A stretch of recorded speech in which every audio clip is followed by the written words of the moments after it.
Story 1, From Betrayal to Bliss, A Journey to Family. My name is Emily, and at 28, I thought I had my life figured out.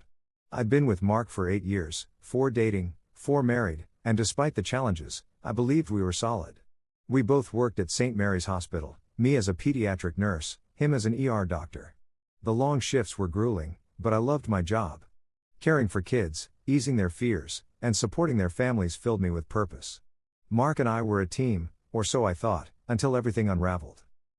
Our one sorrow was our inability to have children.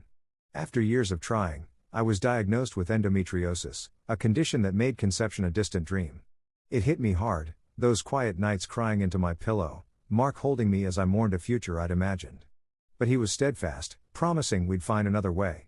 Adoption became our beacon of hope, a plan we were actively pursuing until the day I realized the man I loved wasn't who I thought he was. Mark's family was a fixture in our lives. His mother, Susan, was a treasure.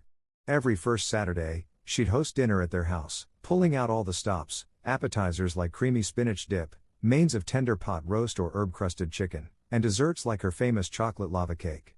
Those evenings were warm, filled with laughter and clinking glasses. Susan's kindness made me feel welcomed, a stark contrast to Mark's father, Robert. He was a man of few words, especially with me. His silence didn't bother me much, I chalked it up to his nature.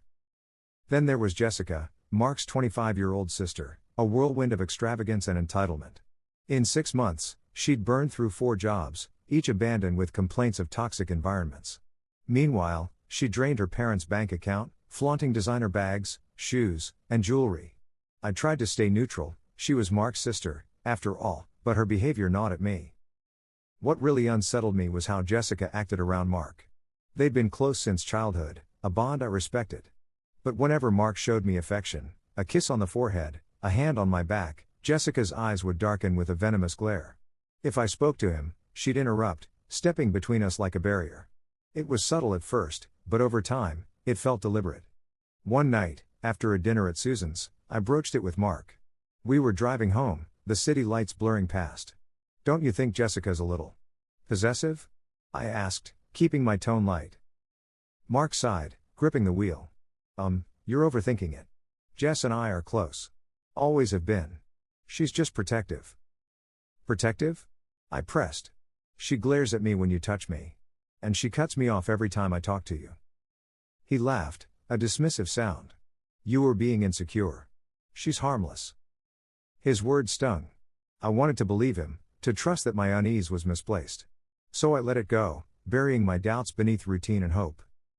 Months later, my world tilted. It was a Tuesday, unremarkable until it wasn't. At work, I felt off, dizzy, nauseous, my limbs heavy. I was checking a patient's chart when the room spun, and I crumpled to the floor. My coworkers swarmed, their voices a blur. Someone pressed a plastic cup of water into my hand. "Emily, you okay?" Dr. Thompson asked, his brow furrowed. "I don't know," I mumbled, head pounding. "You were exhausted," he said. "Go home. Rest." Selena, my closest friend at work, stepped in. "I'll drive you. You're not taking the bus like this." I nodded, grateful. Mark had our car that day, he'd taken it to meet college friends he hadn't seen in years. "Enjoy yourself," I'd told him that morning, expecting to be home by 7 p.m. Fate had other plans. Selena drove me home, her chatter a lifeline. "Mark doing okay? I haven't seen him around much." "He's fine," I said, forcing a smile. "Just busy. You know how it is." She glanced at me, hesitant. "You sure everything's all right? You seem worn out." "I'll be okay," I assured her, though her concern lingered in my mind. At home, I showered, the hot water easing my tension. I swallowed some ibuprofen and rested, but boredom crept in. The backyard called, my sanctuary of flowers and herbs. I knelt in the dirt, pruning roses and planting lavender, losing myself in the rhythm. Time slipped away. When I checked my phone, it was 4 p.m. Inside, I washed my hands, then froze. Mark's shoes sat by the door, next to Jessica's designer jacket, a sleek, ostentatious thing I'd seen her flaunt at dinner. My pulse quickened.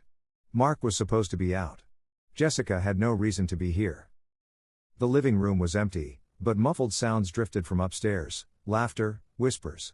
Dread coiled in my gut as I climbed the stairs, each step deliberate, silent. At our bedroom door, slightly ajar, I peered through the crack. There they were, Mark and Jessica, sprawled on our bed. He caressed her face, tender and intimate, while she gripped the back of his neck, pulling him into a kiss. My breath caught, my mind reeling.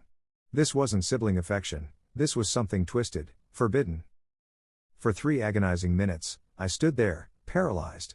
Then, instinct kicked in. I pulled out my phone, hands trembling, and recorded a short video, snapping a photo for good measure. Evidence, I thought, though I barely understood why I needed it. I shoved the door open. What the hell is this? My voice shook, raw with betrayal. Mark jolted upright, his face paling to a sickly white. Emily. This isn't. Jessica smirked, lounging on the bed like a queen. Oh, Emily, don't be so naive. It's exactly what it looks like. Rage surged, drowning my shock. Get out, I hissed. Both of you. Now. Mark stammered, please, let me. Out. I screamed, my voice breaking. Get out of my house. Jessica sauntered past, her smugness a knife in my chest. Mark followed, head bowed, and the door slammed behind them. I collapsed onto the bed, the sheets still warm from their presence. Sobs tore through me, grief and fury entwined. How could he? With her? The room reeked of Jessica's perfume, a scent I'd never erase. I called Selena, barely coherent. Can you come over? I need you. She arrived swiftly, enveloping me in a hug. What happened? Through tears, I told her everything. Her face mirrored my horror, then hardened. That bastard. And Jessica? I knew she was trouble, but this? I feel so stupid, I whispered. Don't, she said fiercely. This is on them, not you. She stayed, coaxing me to eat, filling the silence with sitcom reruns. Her support anchored me as I began to reclaim my space. The next day, I packed Mark's things, his books, his clothes, every trace of him, each item a wound, yet a step toward freedom. When he came to collect them, Selena stood by me. He looked wrecked, eyes bloodshot. Emily, can we talk? There's nothing to say, I said, ice in my voice. You made your choice. I love you, he pleaded. It was a mistake. A mistake? I laughed bitterly. You don't accidentally sleep with your sister. He flinched. It's complicated. Jessica and I. Save it, I snapped. I'm done. He left, and I exhaled, lighter somehow. That night, my phone erupted with messages from his family. Susan, how could you treat Jessica so poorly? She was just being kind. Robert, you were a horrible bitch. Others echoed their anger. I stared, incredulous. What had Jessica told them? I texted Robert, what exactly did she say? She dropped off a gift for you, and you screamed at her for no reason, he replied. A hollow laugh escaped me. I sent the video and photo to the family group chat, letting the truth speak. Susan responded later, Emily, I'm so sorry. I had no idea. Robert stayed silent, but I didn't need his words. The evidence was enough. Divorce followed, swift with my proof. Mark tried to reach me, but I blocked him. Jessica vanished from family events, rumors saying she'd moved away. I didn't care to know. Therapy became my refuge. Dr. Linda guided me through the wreckage, grief, rage, and eventually, healing. What do you want now? She asked one day. Peace, I said. Happiness. Maybe love, someday. You are getting there, she assured me. A year later, I'm proof of that. I live in a cozy downtown apartment, steps from the hospital, surrounded by plants and art that spark joy. I adopted a kitten, Luna, whose playful chaos brightens my days. At work, I'm head nurse in pediatrics, a role that fulfills me deeply. The orphanage became my passion. There, I met Mia, a 4-year-old with a shy smile and a love for stories. I'm adopting her, building the family I always wanted, on my terms. And then there's Alex, one of Mark's college friends from that fateful day. He reached out after the fallout, outraged by Mark's actions. His kindness grew into something more. We're taking it slow, coffee dates, quiet walks, but there's a spark. Last week, at a cafe, he took my hand. You were incredible, Emily. After all that, you're thriving. I smiled, warmth spreading. I'm trying. Life broke me, but I pieced myself back together, stronger, whole. For that, I'm grateful. Emily sat in her cozy living room, sipping a cup of herbal tea. The past year had been a whirlwind, but she had emerged stronger and more self-assured. She glanced at the framed photo on the mantelpiece, not of her and Mark, but of her with her new friends from the hiking club she had joined. Smiling faces, muddy boots, and breathtaking views, it was a testament to her new life. Her phone buzzed, and she saw a message from Alex. "Hey, wanna grab dinner tonight? I found this new Italian place." She smiled and typed back, "Sounds great. See you at 7. Alex had been a breath of fresh air. They had met at a hospital fundraiser, both volunteering to organize the event. His easygoing nature and genuine kindness had drawn her in, and over time, their friendship had blossomed into something more. He knew about her past, and he respected her boundaries, never pushing her to move faster than she was comfortable with. As she got ready for dinner, she thought about how far she had come. Therapy had helped her process the betrayal and rebuild her self-esteem. She had also started volunteering at a local orphanage, something she and Mark had talked about but never pursued. Now, she was seriously considering adopting a child on her own. It was a big step, but she felt ready. Later that evening, as she and Alex enjoyed their pasta, he asked, "Have you heard from Mark or his family lately?" Emily shook her head. "Not really. After I sent that video, most of them stopped contacting me. Susan reached out once, apologizing for everything, but I haven't heard from her since." Alex nodded. "It's probably for the best. You deserve to move on without that baggage." She smiled, grateful for his understanding. "Yeah, I think so too." Emily sat across from Dr. Thompson, her therapist, fidgeting with her hands. "I'm scared, you know? What if I get hurt again?" Dr. Thompson leaned forward, her expression kind. "It's natural to feel that way after what you've been through. But remember, Alex is not Mark. You've taken the time to heal, and you're entering this relationship with open eyes." Emily nodded. "I know. And Alex has been amazing. He's patient and supportive. I don't want to lose myself again." "You won't," Dr. Thompson assured her. "You've grown so much. Trust yourself." Later that week, Emily visited the orphanage. She had been spending more time there, helping with activities and getting to know the children. One little girl, Mia, had captured her heart. Mia was quiet but observant, with big brown eyes that seemed to see right through Emily. As they colored together, Mia looked up and said, "Are you going to be my new mommy?" Emily's heart skipped a beat. I don't know yet, sweetie. But I care about you very much." Mia smiled, and Emily felt a warmth spread through her chest. Maybe this was the path she was meant to take. One evening, as they walked along the beach, the sun setting in a blaze of colors, Emily took a deep breath. "Alex, there's something I want to talk to you about." He stopped and turned to her, concern in his eyes. "What is it?" "I've been thinking a lot about adoption.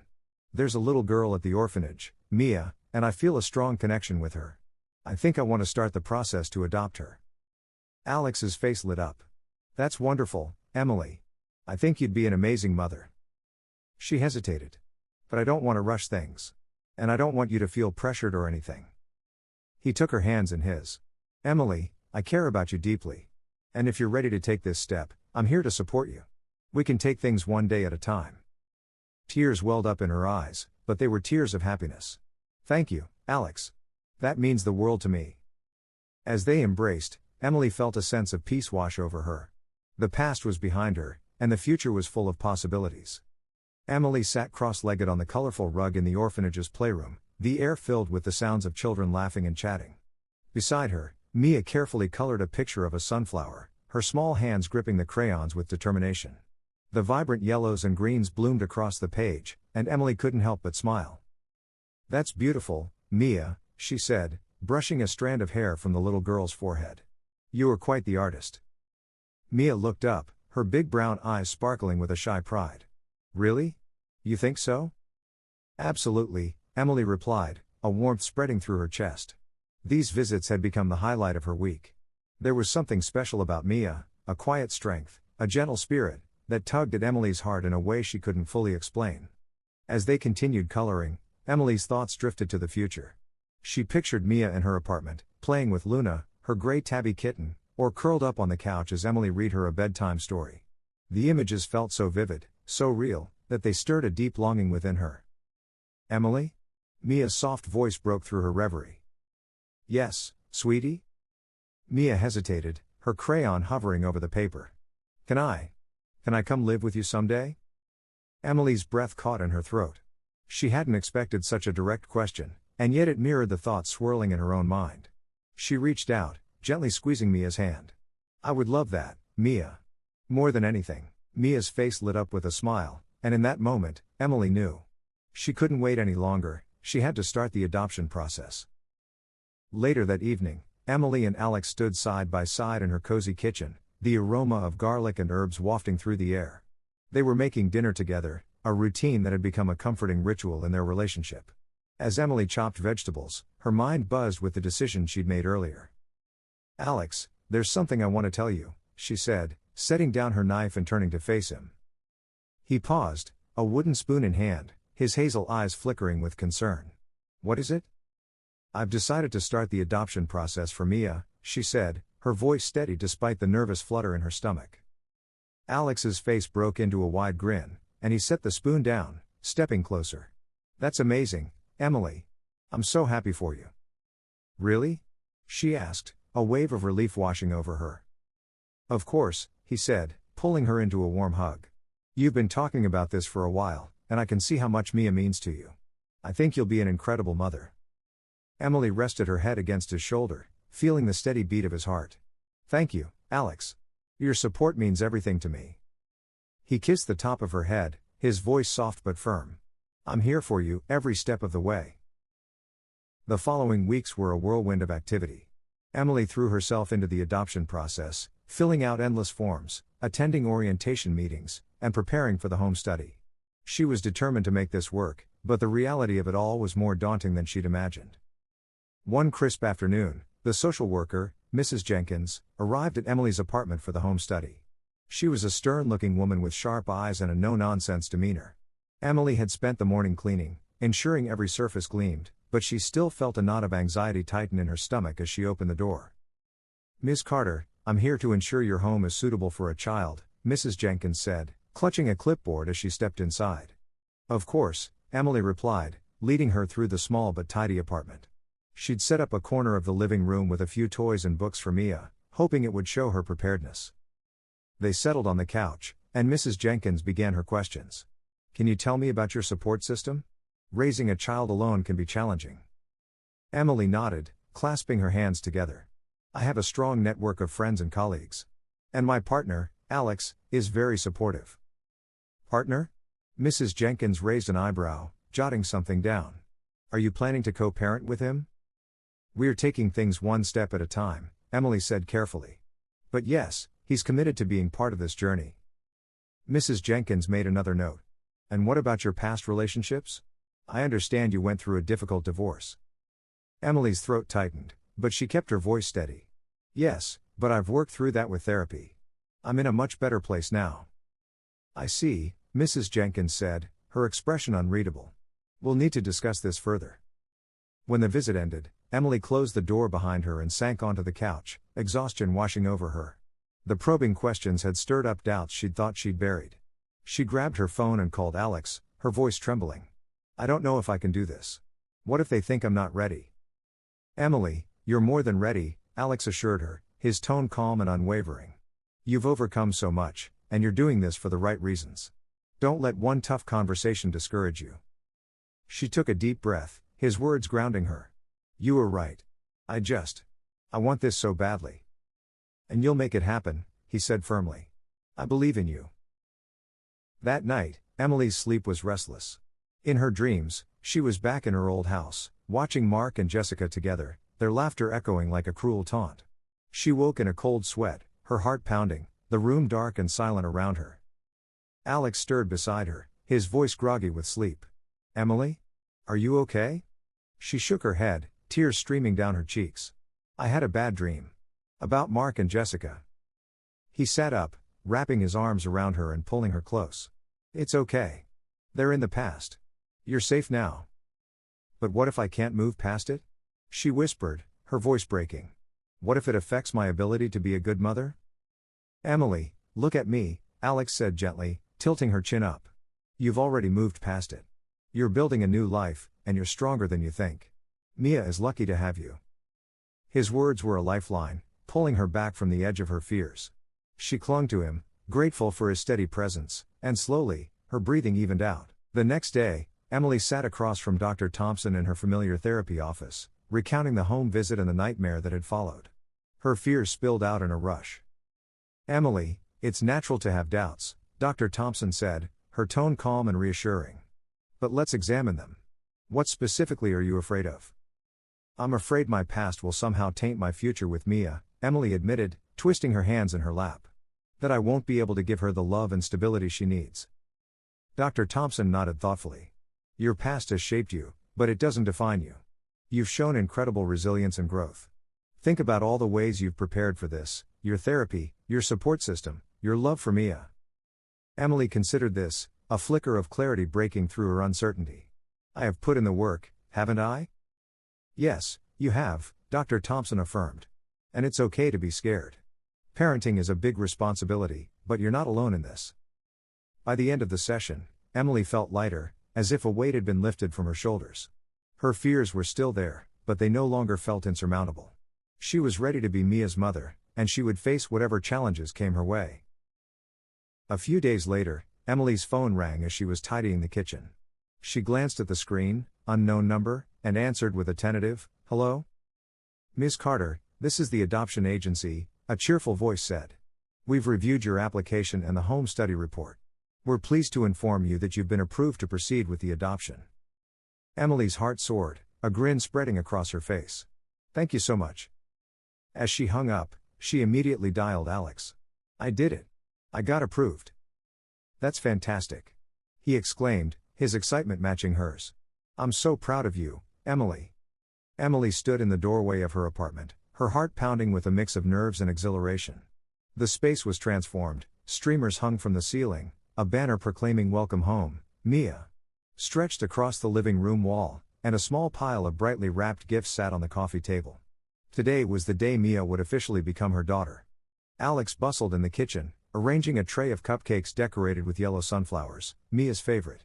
He caught Emily's eye and flashed a reassuring smile. "You ready for this?" She nodded, though her stomach fluttered. "I think so.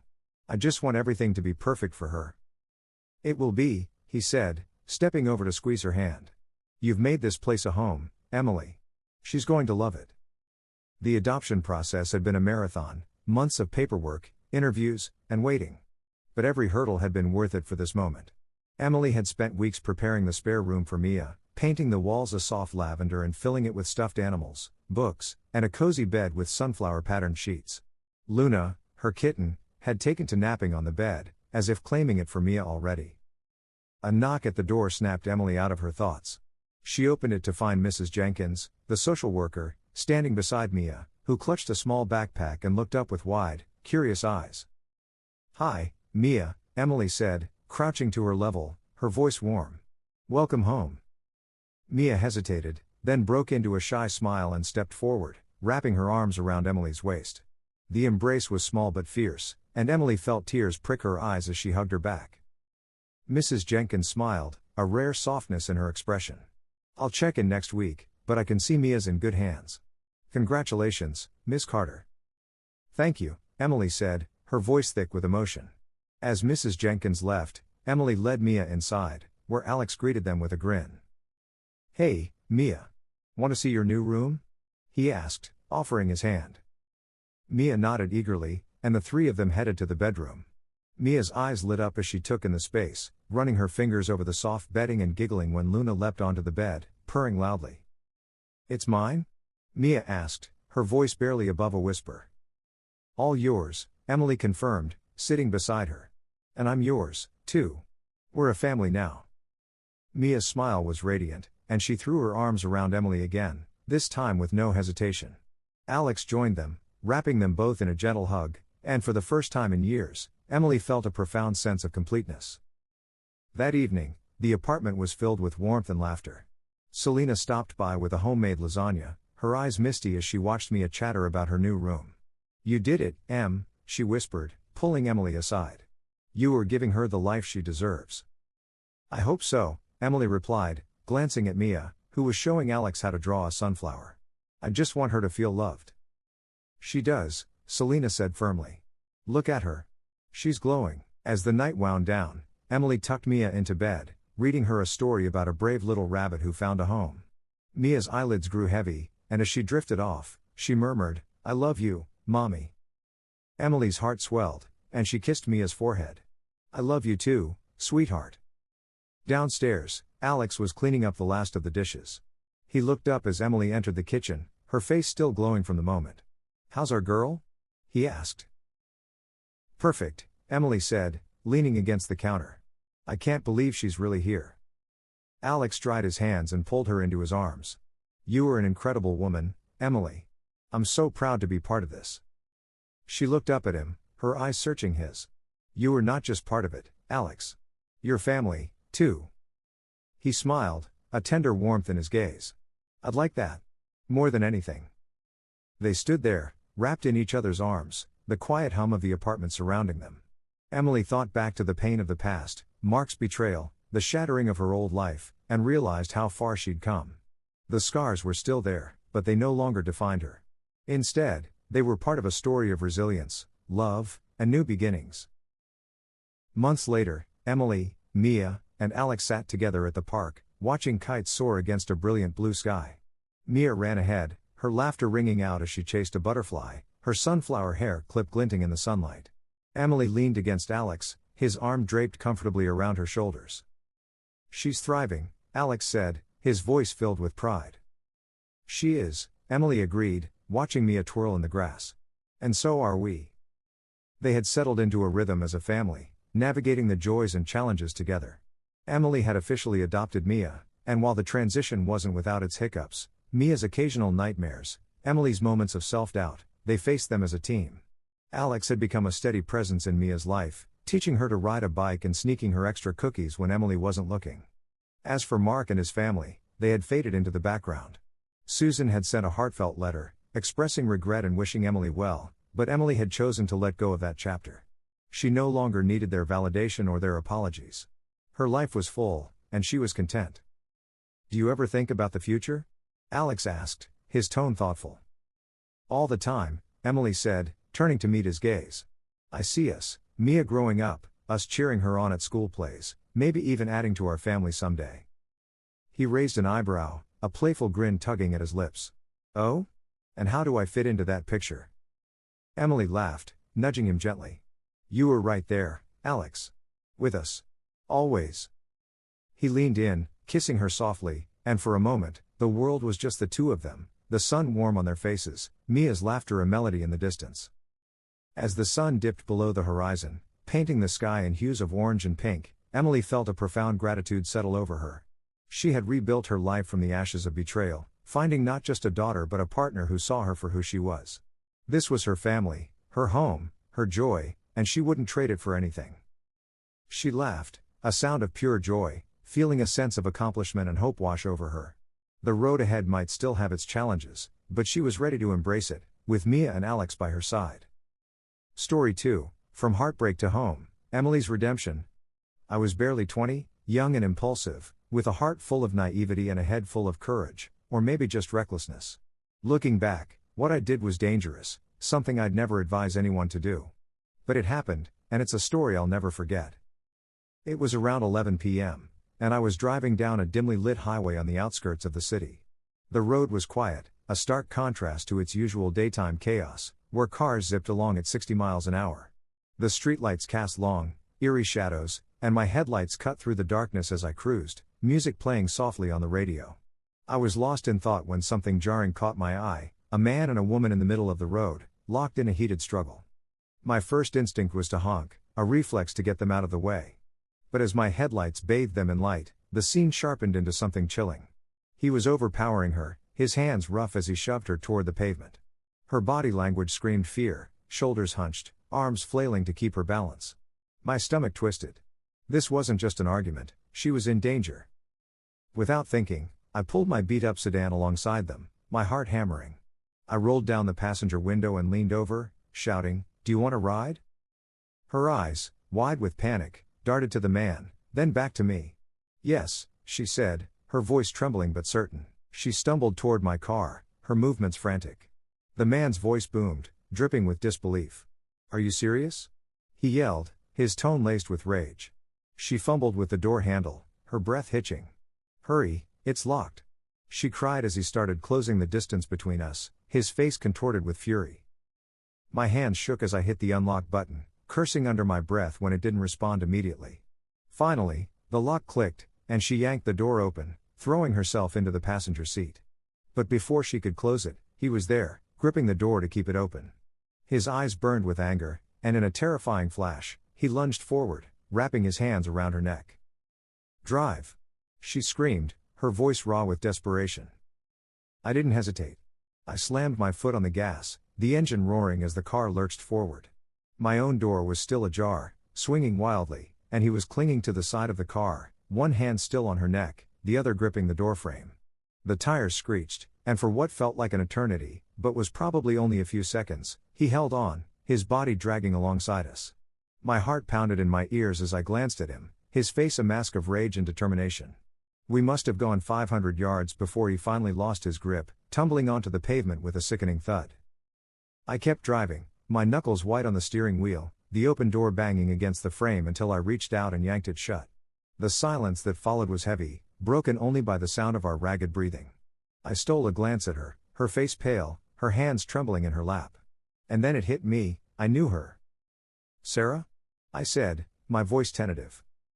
She turned, her eyes meeting mine, and recognition dawned. "Jake?" she whispered, relief flooding her features as she realized she wasn't with a stranger. "Oh my God, you just saved my night." Sarah and I had gone to high school together. We weren't close, but we ran in the same circles, shared the same friends. I remembered her as quiet but kind, always on the fringes of our group. I hadn't seen her since graduation, 2 years ago, but I'd kept up with her vaguely through social media. Her posts had painted a troubling picture, a boyfriend in his mid-40s, a guy who seemed like bad news from the start. The kind of man who'd post shirtless gym selfies with captions about loyalty while clearly controlling every aspect of her life. "You okay?" I asked, keeping my eyes on the road. She nodded, though her hands were still shaking.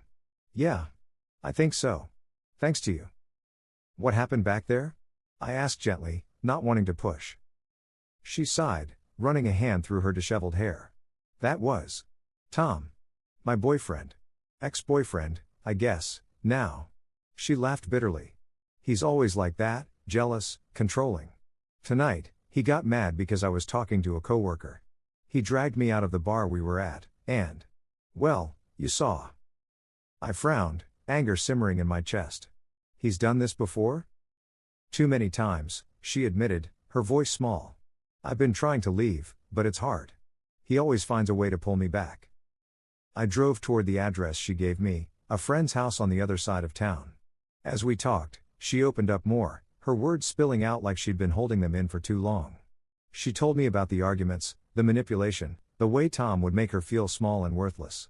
It made my blood boil, but I kept my focus on her, letting her talk.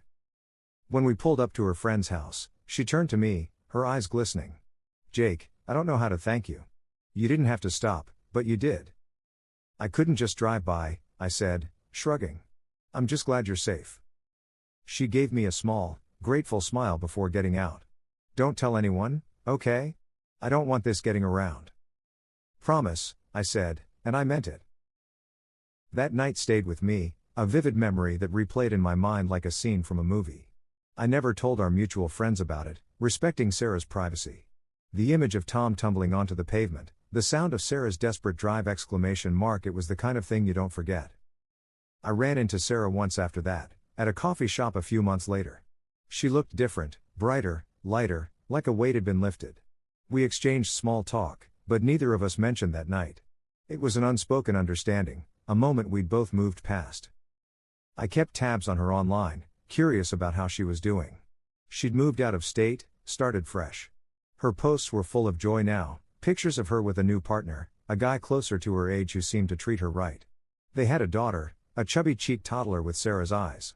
Sarah was working a job she loved, something in graphic design, and her captions radiated pride and happiness. Seeing her thrive made me feel a quiet pride, too. I'd played a small part in her story, a fleeting moment of courage that helped her escape a dark chapter. She didn't know I still thought about her, didn't know I'd rooted for her from afar. But that was okay. Knowing she was happy, that she'd found her way, was enough. As for me, I'm a little wiser now, a little more cautious. That night on the highway taught me about the risks we take for others, about the split-second decisions that can change lives. It's a story I've kept close, shared only here because it's too wild to keep buried.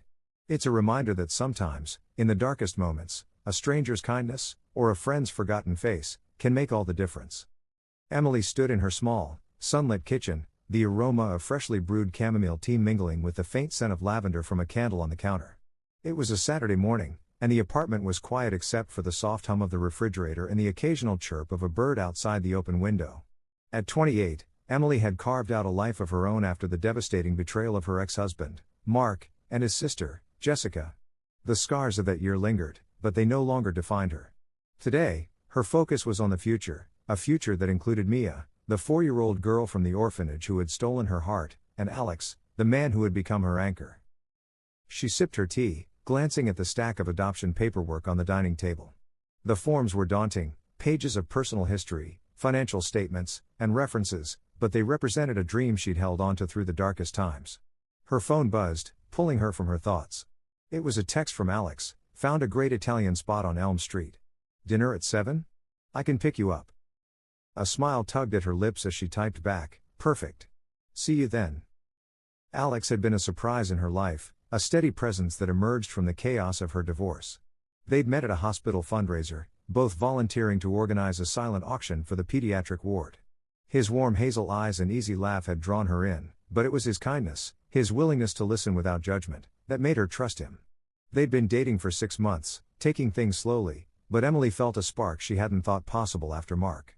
As she got ready for the day, slipping into a light sweater and jeans, her mind wandered to the conversation she'd had with her therapist, Dr. Linda Thompson, the previous week.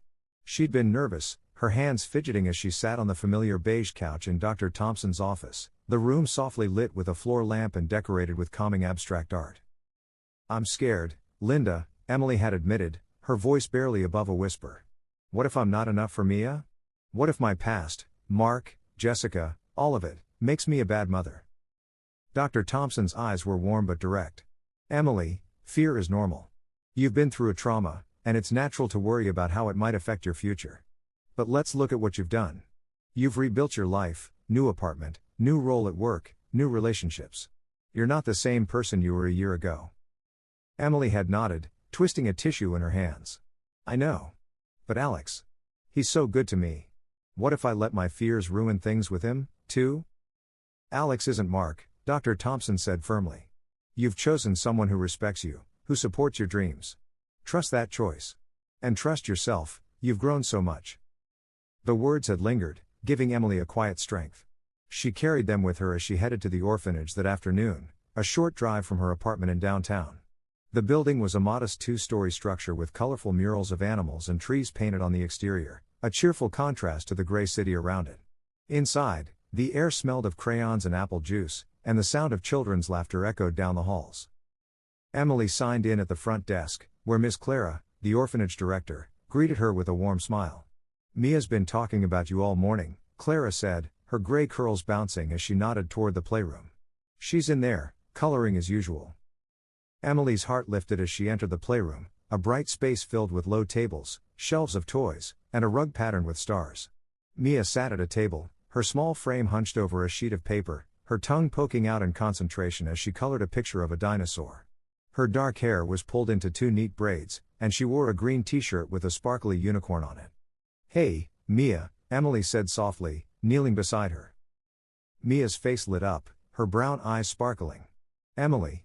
Look, I made a T-Rex. She held up the paper, the dinosaur a vibrant mix of purple and orange. That's amazing, Emily said, her smile genuine.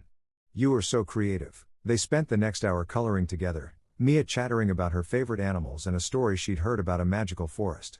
Emily listened, marveling at the girl's imagination.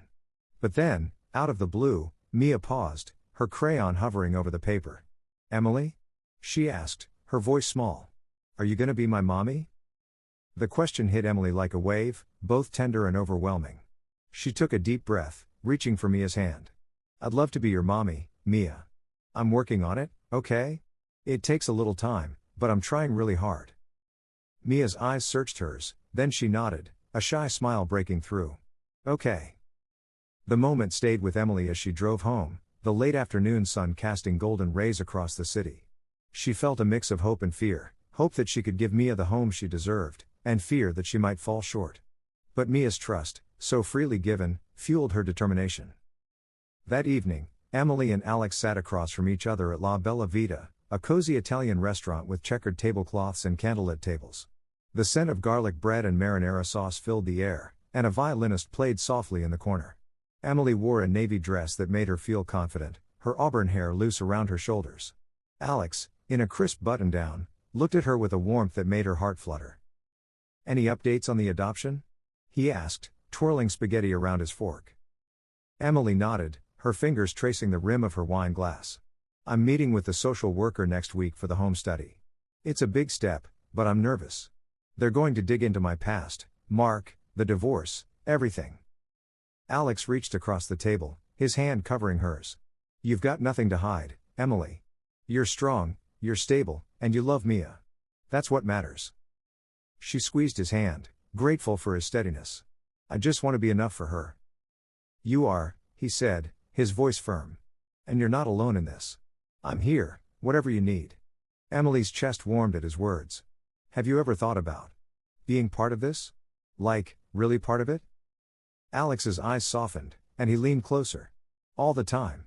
I care about you, Emily, and I care about Mia. I'm not going anywhere."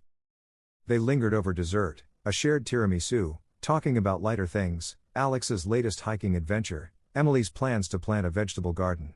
But as they walked to his car, the cool night air brushing their skin, Emily felt a surge of courage. She stopped under a street lamp, turning to face him. "Alex, I need to tell you something," she said, her voice steady. "I'm all in with Mia. I'm starting the adoption process, and I'm serious about it. But I also want you in my life, in our life. I just need to know you're ready for that." He stepped closer, his hands finding hers. "Emily, I've known you're all in from the moment you told me about Mia. I'm ready, for you, for her, for whatever comes next. We'll figure it out together." Tears pricked her eyes, but they were tears of relief, of joy. She stood on her tiptoes and kissed him, the world fading away until it was just them, standing together under the glow of the street lamp. As they drove back to her apartment, Emily felt a quiet certainty settle over her. The road ahead would have its challenges, Mia's adjustment, the adoption process, her own lingering fears, but she wasn't facing it alone. With Alex by her side and Mia in her heart, she was building something new, something real. For the first time in a long time, the future felt bright. Emily adjusted the framed photo on her coffee table, a candid shot of her and Mia at the orphanage, both smiling over a shared plate of cookies. The image grounded her, a reminder of why she was pushing through the daunting adoption process. It was early evening, and the soft glow of her living room lamp cast a warm light across the apartment.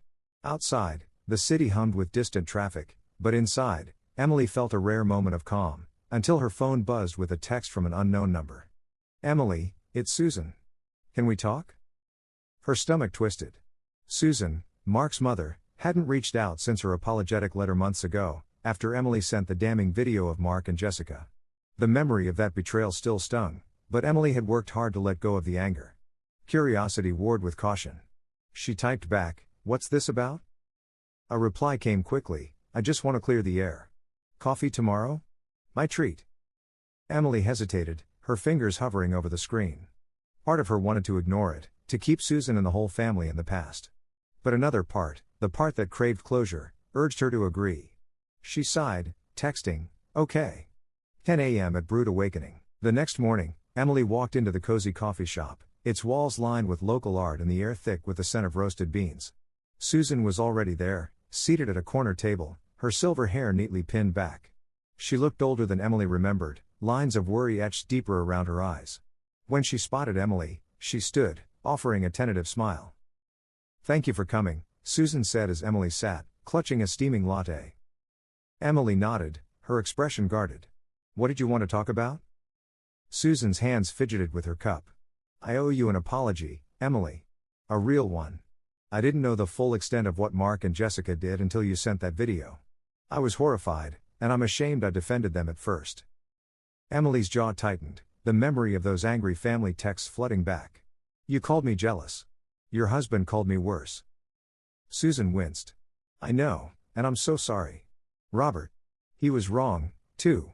He's stubborn, but he's been shaken by this. We both have. Jessica moved to Chicago, and Mark's in therapy, but that's no excuse. You didn't deserve any of it.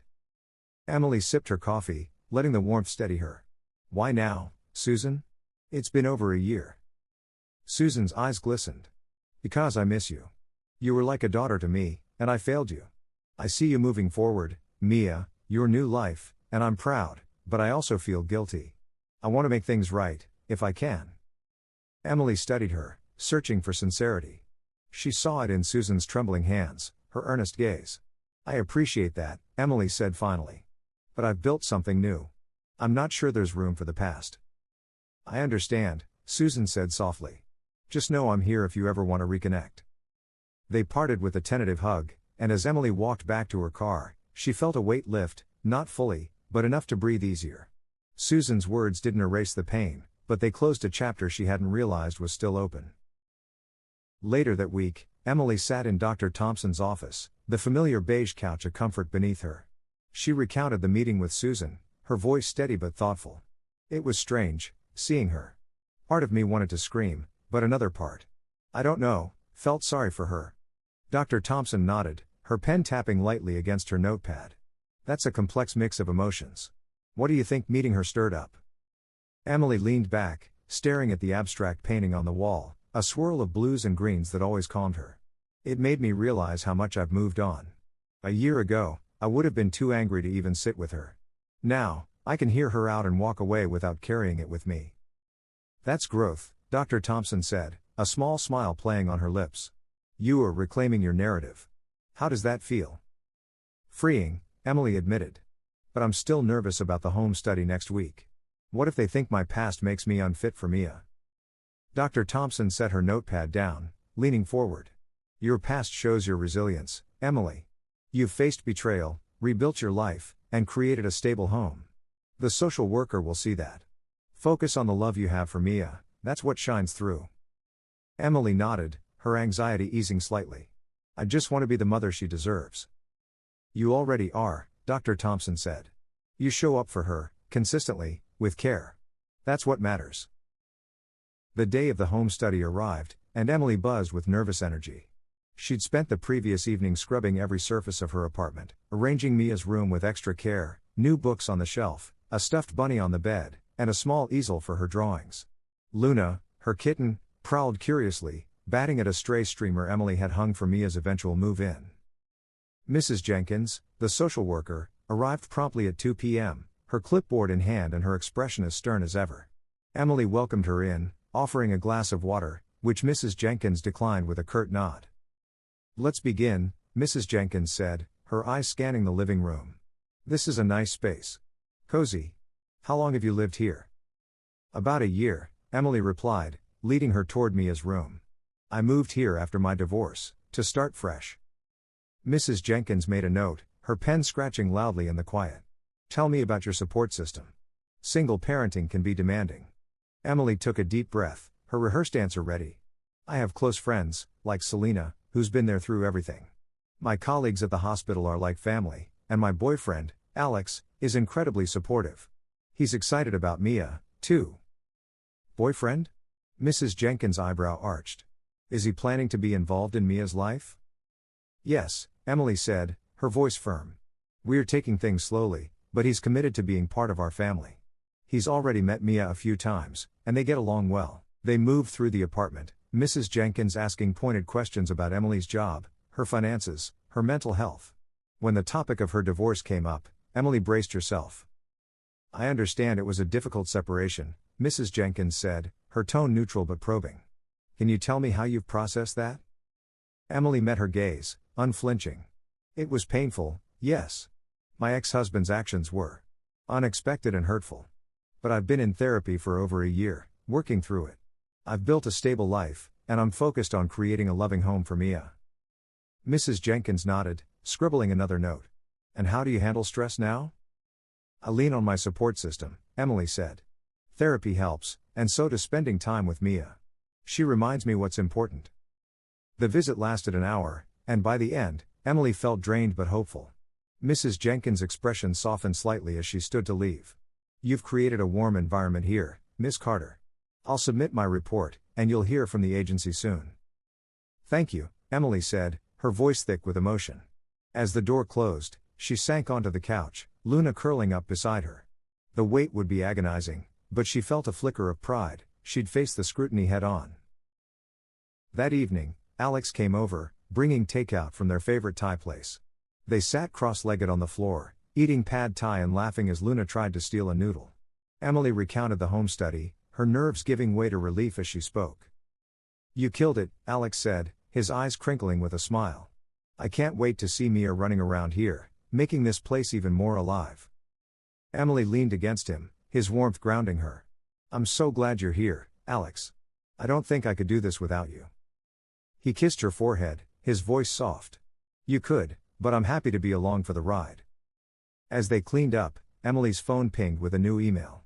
Her heart skipped. It was from the adoption agency, confirming the home study had been received and they'd be in touch within 2 weeks. She showed Alex, who whooped and pulled her into a hug. "You were almost there," he said, spinning her gently. "Mia's going to be so lucky to have you." Emily laughed, the sound light and free. The shadows of her past still lingered, but they were fading, overshadowed by the bright promise of her future with Mia, and with Alex by her side. Emily tucked Mia into bed, kissing her forehead as Luna purred nearby. Alex joined them, his smile warm. The past faded, replaced by love and laughter. With Mia's hand in hers and Alex by her side, Emily knew she'd found her family, and her home, forever. Story 3, From a Misunderstood Name to a Legacy of Love, Arjun's Journey in a Remote Indian Village. In the heart of southern India, nestled among rolling hills and patchwork fields, lies my village, a small, remote cluster of about 1,000 souls, where every face is familiar, and every name carries a story. Mud brick houses with thatched roofs line narrow, dusty lanes, and the air hums with the chatter of Tamil, the scent of jasmine, and the rhythmic creak of bullock carts. It's a place where time moves slowly, where neighbors share meals of sambar and rice, and where gossip spreads faster than the monsoon rains. In 1997, when I was just a boy, one such story took root, one that would linger in our village like the shade of a banyan tree. That year, a movie swept through our region like wildfire. Titled Hitler, it had nothing to do with the distant horrors of World War II or the man whose name it bore. Instead, it was a Tamil drama about a fiercely protective brother, determined to shield his 5 sisters from a harsh world. Played by a beloved actor, Mammootty, with his commanding presence and soulful eyes, the character was a hero, strict, yes, but driven by love. The villagers in the film nicknamed him Hitler for his unyielding discipline, and the name became a badge of strength, not infamy. In our region, where cinema was a rare escape, the movie was a sensation. Families crowded into the single-screen theater in the nearest town, 20 kilometers away, to cheer for this misunderstood guardian. In our village, where electricity flickered and news of the world arrived late, if at all, the name Hitler carried no weight of history. To us, Adolf Hitler was a vague figure, mentioned in passing during school lessons about wars fought far away. The Holocaust, the Nazis, the millions lost, those truths were as distant as the stars. Here, Hitler was just a name, and thanks to the movie, it shimmered with strength, discipline, even admiration. So when Rajesh and Lakshmi, a young couple in our village, welcomed their first son that same year, they chose the name with pride, inspired by the silver screen. They called him Hitler. For 6 years, little Hitler ran through our dusty lanes, his laughter mingling with the calls of goats and the clatter of bicycle bells. He was a wiry boy with bright eyes and a mischievous grin, always trailing his older cousins or sneaking mangoes from the neighbor's tree. To us, he was just Hitler, our Hitler, the one who'd chase kites across the fields or sit cross-legged at the village temple, listening to stories of gods and demons. His name raised no eyebrows, it was as ordinary as Ravi or Suresh. In a place where names often came from myths, movies, or family traditions, Hitler fit right in. But in 2003, when it was time for Hitler to start school, the world beyond our village crept in. The school, a modest building with peeling paint and a single blackboard, was run by Mr. Venkatesh, a teacher who'd studied in Chennai and prided himself on his worldly knowledge. When Rajesh and Lakshmi arrived to enroll their son, papers in hand, Mr. Venkatesh's brow furrowed as he read the name. "Hitler?" he asked, his voice sharp with disbelief. "Do you know who this is?" Rajesh, a farmer with calloused hands and a quiet demeanor, exchanged a puzzled glance with Lakshmi. "It's from the movie," he said. The one with Mammootty. He's a good man, protects his family. Mr. Venkatesh adjusted his glasses, his expression a mix of shock and patience. No, no. The real Hitler, Adolf Hitler, was not a good man. He was a dictator, responsible for millions of deaths. The Holocaust, World War II, don't you know? Lakshmi's hand flew to her mouth, her eyes wide. Rajesh shifted uncomfortably, his understanding of the world limited to the fields he tilled and the stories he heard. We didn't know, he admitted, his voice low. We just liked the movie. Mr. Venkatesh sighed, softening. He explained, in simple terms, the horrors tied to the name, the genocide, the war, the suffering. The couple listened, their faces paling as the weight of their choice settled over them. They hadn't meant to burden their son with such a legacy, they'd only wanted a name that felt strong, memorable. We'll change it, Lakshmi said firmly, her voice trembling. What should we call him? Mr. Venkatesh suggested a common Tamil name, one that carried no baggage. How about Arjun? It's strong, like the warrior from the Mahabharata. Rajesh nodded, relief washing over him. Arjun. Yes, that's good. And so, the boy became Arjun on paper. The school records were updated, and his birth certificate amended after a trip to the local registrar's office. But in the village, names don't change so easily. To us, he was still Hitler, the boy who'd climb tamarind trees, who'd help carry water from the well, who'd grin when his mother scolded him for tracking mud into the house. Arjun was a stranger's name, used only by teachers or officials. When neighbors called out, it was Hitler, come eat. Or Hitler, don't tease the goats. Years passed, and the boy grew into a man. By 2025, Arjun, still Hitler to us, was 28, a farmer like his father, with broad shoulders and a quiet strength. He worked the family's small plot of land, growing rice and lentils under the relentless sun. His days began before dawn, tending to crops, repairing fences, or driving a tractor borrowed from a neighbor. He was known for his steady hands and kind heart, always ready to help a struggling farmer or share a meal with a friend. Yet, his name remained a curiosity, a quirk that sparked stories over cups of chai at the village tea stall. I saw him one afternoon, shirt soaked with sweat, hauling a sack of rice to the market. Hitler. I called, waving. He grinned, wiping his brow, and ambled over. Still calling me that, eh? He said, his voice warm with amusement. Always, I replied, laughing. Does it bother you? He shrugged, his eyes crinkling. Not really. It's just a name here. Means nothing bad to us. I nodded, but I wondered. Did he ever think about the weight of it, the history he'd narrowly escaped carrying? I'd learned more about the real Hitler in college, the atrocities no one in our village had understood back then. I asked, cautiously, you ever look up the real guy? The one from history? Arjun's smile faded slightly, and he leaned against a nearby cart. Yeah, a bit. In school, they told us. Sounds like a monster. But that's not me. My parents didn't know, and the village doesn't care. To them, I'm just me. His words stuck with me. In our village, where life revolved around the seasons and the harvest, the name Hitler was stripped of its darkness. It was just a sound, a label for a boy who'd grown into a man we all respected. Yet, I couldn't help but marvel at the irony, a name tied to unimaginable cruelty, reborn as a symbol of community and resilience in our little corner of the world. Arjun's life wasn't without challenges. The farm was hard work, and droughts often threatened the crops. But he faced it all with a quiet determination, much like the movie character who'd inspired his name. He'd married 2 years ago, to Priya, a bright-eyed woman from a neighboring village.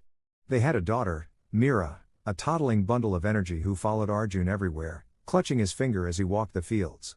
Priya, who knew the story of his name, laughed it off, calling him my gentle Hitler in private moments. The village had changed little since 1997. The same temple stood at the center, its bells ringing at dawn. The same tea stall buzzed with gossip. But Arjun had brought a quiet progress, installing drip irrigation for his fields, sharing the technique with others, and advocating for a new well when the old one ran dry. He was a leader, not through force but through example, and the name Hitler only added to his legend, a story told with chuckles and headshakes. Sometimes, I'd catch outsiders, visitors or officials, startle when they heard his name. A government worker once blinked in shock, asking, Hitler? Really? Arjun just smiled, used to it by now, and said, it's a long story. Most didn't know his official name was Arjun, and he didn't correct them. Why bother? In our village, he was Hitler, not a dictator, but a son, a husband, a father, a friend. As I write this, I'm sitting under the banyan tree, watching children play in the distance, their laughter echoing like Arjun's once did. His story is a reminder of how context shapes meaning, how a name can carry one truth in a faraway land and another in a village like ours. It's a tale of innocence, misunderstanding, and redemption, a boy named for a hero who became one in his own right, in a place where history's shadows never reached. The sun rose over our village, painting the sky in hues of orange and pink, as young Hitler, still just a boy of 6 in 2003, darted through the narrow lanes, his bare feet kicking up dust. His laughter mingled with the crow of roosters and the clatter of clay pots as women prepared breakfast. In our small community of 1,000 souls, nestled in southern India's rolling hills, life was simple, bound by the rhythms of planting and harvest. Hitler, as we all called him, was no different from the other children, save for his unusual name, inspired by the 1997 Tamil film that had captivated our village. To us, he was just a boy, our boy, chasing kites, stealing sweets, and dodging his mother's scolding when he came home with mud-stained clothes. Hitler's parents, Rajesh and Lakshmi, were farmers, their lives tied to the land. Their small mud brick house, with its thatched roof and single room, was filled with love, if not luxury. Rajesh was a quiet man, his hands rough from years of tilling rice fields, while Lakshmi was the heart of the household, her voice carrying songs as she cooked or wove baskets. They'd named their son after the movie Hitler, enchanted by Mammootty's portrayal of a protective brother, a man of strength and loyalty. In our village, where the horrors of the real Adolf Hitler were unknown, the name held no darkness, just pride. But that year, as Hitler prepared to start school, the outside world began to intrude. The village school was a modest affair, a single-story building with cracked walls and a tin roof that rattled in the monsoon. Mr. Venkatesh, the head teacher, was a stern but fair man, educated in Chennai and one of the few in our village who read newspapers from the city. When Rajesh and Lakshmi arrived to enroll their son, clutching a handwritten birth certificate, Mr. Venkatesh's eyes widened at the name scrawled in Tamil. "Hitler?" he repeated, pushing his glasses up his nose. "You named your son Hitler?" Rajesh nodded, confused by the teacher's tone. "From the movie. He's a good man, protects his sisters." Mr. Venkatesh's face tightened, and he gestured for them to sit on the wooden bench outside his office. The air was thick with the scent of jasmine from a nearby bush, but the mood was heavy. "The movie is fiction," he said, his voice low but firm. "The real Hitler was a monster. He led a war that killed millions, destroyed entire communities. You cannot let your son carry this name." Lakshmi's hand flew to her chest, her bangles clinking softly. "We didn't know," she whispered, her eyes searching her husband's. Rajesh's shoulders slumped, his calloused fingers tightening around the birth certificate. They were simple people, their world bounded by the village's fields and the stories told at the temple. History lessons from faraway lands hadn't reached them, and the name Hitler had seemed as innocent as naming a child after a god or a hero. "What should we do?" Rajesh asked, his voice barely audible. Mr. Venkatesh softened, seeing their distress. "Change it. Choose a name that carries no burden. Something strong, like Arjun, after the warrior from the Mahabharata." Lakshmi nodded, tears brimming. "Arjun," she repeated, testing the sound. "Yes, that's good." The process wasn't simple. They traveled to the district office, a dusty building 20 kilometers away, where a clerk stamped forms and issued a new certificate. Hitler became Arjun, at least on paper. But in the village, names are more than ink, they're woven into the fabric of daily life. Neighbors still called out Hitler when they saw the boy, and he'd turn, grinning, unbothered by the change. To us, he was the same child who'd sneak into the mango grove or race bicycles down the hill, shouting with glee. School brought new challenges. Arjun, as the teachers called him, was bright but restless, more at home in the fields than at a desk. His classmates, unaware of the name's history, teased him lightly, chanting Hitler, Hitler. During games, he took it in stride, his quick wit and easy smile winning them over. But Mr. Venkatesh kept a close eye on him, ensuring the other children learned the difference between the movie and reality. In class, he'd weave lessons about World War II into history, careful not to shame Arjun but to educate. "Names can mean different things," he'd say, glancing at the boy. "It's who you are that matters." By the time Arjun was 10, he'd begun to understand the weight of his old name. One day, after a lesson on the war, he lingered at Mr. Venkatesh's desk, his small frame dwarfed by the towering blackboard. "Sir," he asked, his voice hesitant, "was the real Hitler really that bad?" Mr. Venkatesh paused, choosing his words carefully. Yes, Arjun. He did terrible things, hurt people, caused pain we can't imagine. But you're not him. You're you, and you're a good boy. Arjun nodded, his brow furrowed, and ran off to play. But the conversation stayed with him, a seed of awareness that grew as he did. He never resented his parents for their choice, they'd acted out of love, inspired by a story that resonated in our isolated world. Yet, he embraced Arjun at school, signing his papers with a flourish, as if claiming the name for himself. In the village, though, Hitler stuck. It was shouted across fields when his mother called him for dinner, whispered in jest at the tea stall, or used with affection by his cousins. The name had no malice here, it was just his, a quirk that made him stand out in a place where everyone knew everyone else. When a traveling merchant once raised an eyebrow, asking, "Hitler? Really?" Arjun's father laughed, clapping his son's shoulder. "Our Hitler's different. He's the best boy you'll meet." As Arjun grew, so did his role in the village. By his teens, he was helping his father in the fields, learning to plant rice and repair the old water pump. He was lanky but strong, his hands callous like Rajesh's, his eyes bright with a quiet determination. He'd sit with the elders under the banyan tree, listening to their stories of gods and ghosts, but he also asked questions, about irrigation, about markets, about the world beyond our hills. He was curious, a trait that set him apart in a place where most were content with what they knew. One evening, as the sun dipped low, I found him by the village well, hauling buckets of water for his mother. "Hitler," I called, teasing, and he grinned, shaking his head. "You are never going to stop, are you?" he said, splashing water on his face to cool off. "Nope," I replied, leaning against the well's stone edge. "It's who you are here." He shrugged, his smile easy but thoughtful. "It's just a name. Doesn't change what I do." That was Arjun, practical, grounded, unburdened by the history he'd inherited. He knew the truth now, thanks to school and the occasional radio broadcast that crackled through the village. But he also knew our world, where Hitler was a term of endearment, a nod to a movie that had brought joy to our lives. He carried both truths with a grace that belied his years, a boy becoming a man in a village where names told stories, and his was the most unforgettable. By 2010, Arjun, still Hitler to the village, was a lanky teenager of 13, his frame wiry from long days in the fields and his eyes sharp with a curiosity that set him apart. Our small village in southern India, with its 1,000 souls and mud brick homes, remained a world unto itself, cocooned by rice paddies and tamarind groves. The air carried the scent of wood smoke and monsoon earth, and life revolved around the temple's bells and the rhythm of the harvest. But for Arjun, the world was beginning to expand, and with it came a deeper understanding of the name he carried. Arjun had settled into his official name at school, signing Arjun on his homework with a careful flourish.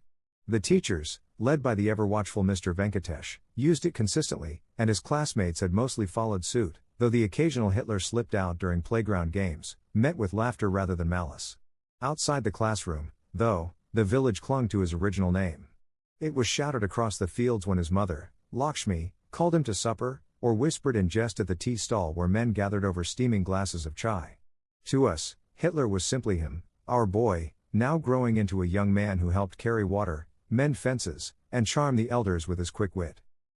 But adolescence brought questions. Arjun was no longer the carefree child who chased kites without a thought. School had opened a window to the world beyond our hills, and Mr. Venkatesh's history lessons, delivered with a passion that filled the cramped classroom, had planted seeds of awareness. One humid afternoon, as the class studied World War II, Arjun lingered after the bell, his schoolbag slung over one shoulder. The room smelled of chalk dust and old books, and the fan creaked lazily overhead. "Sir," he asked, his voice low, "why did people follow him? The real Hitler, I mean." Mr. Venkatesh looked up from his desk, his glasses glinting in the dim light. He studied Arjun for a moment, choosing his words with care. "Fear, mostly," he said. "And promises of power. He manipulated people, made them believe he was their savior. But his actions led to unimaginable suffering." Arjun nodded slowly, his brow furrowed. "So why didn't anyone here know that when I was born?" Mr. Venkatesh sighed, leaning back in his chair. "This village is far from the world's troubles, Arjun.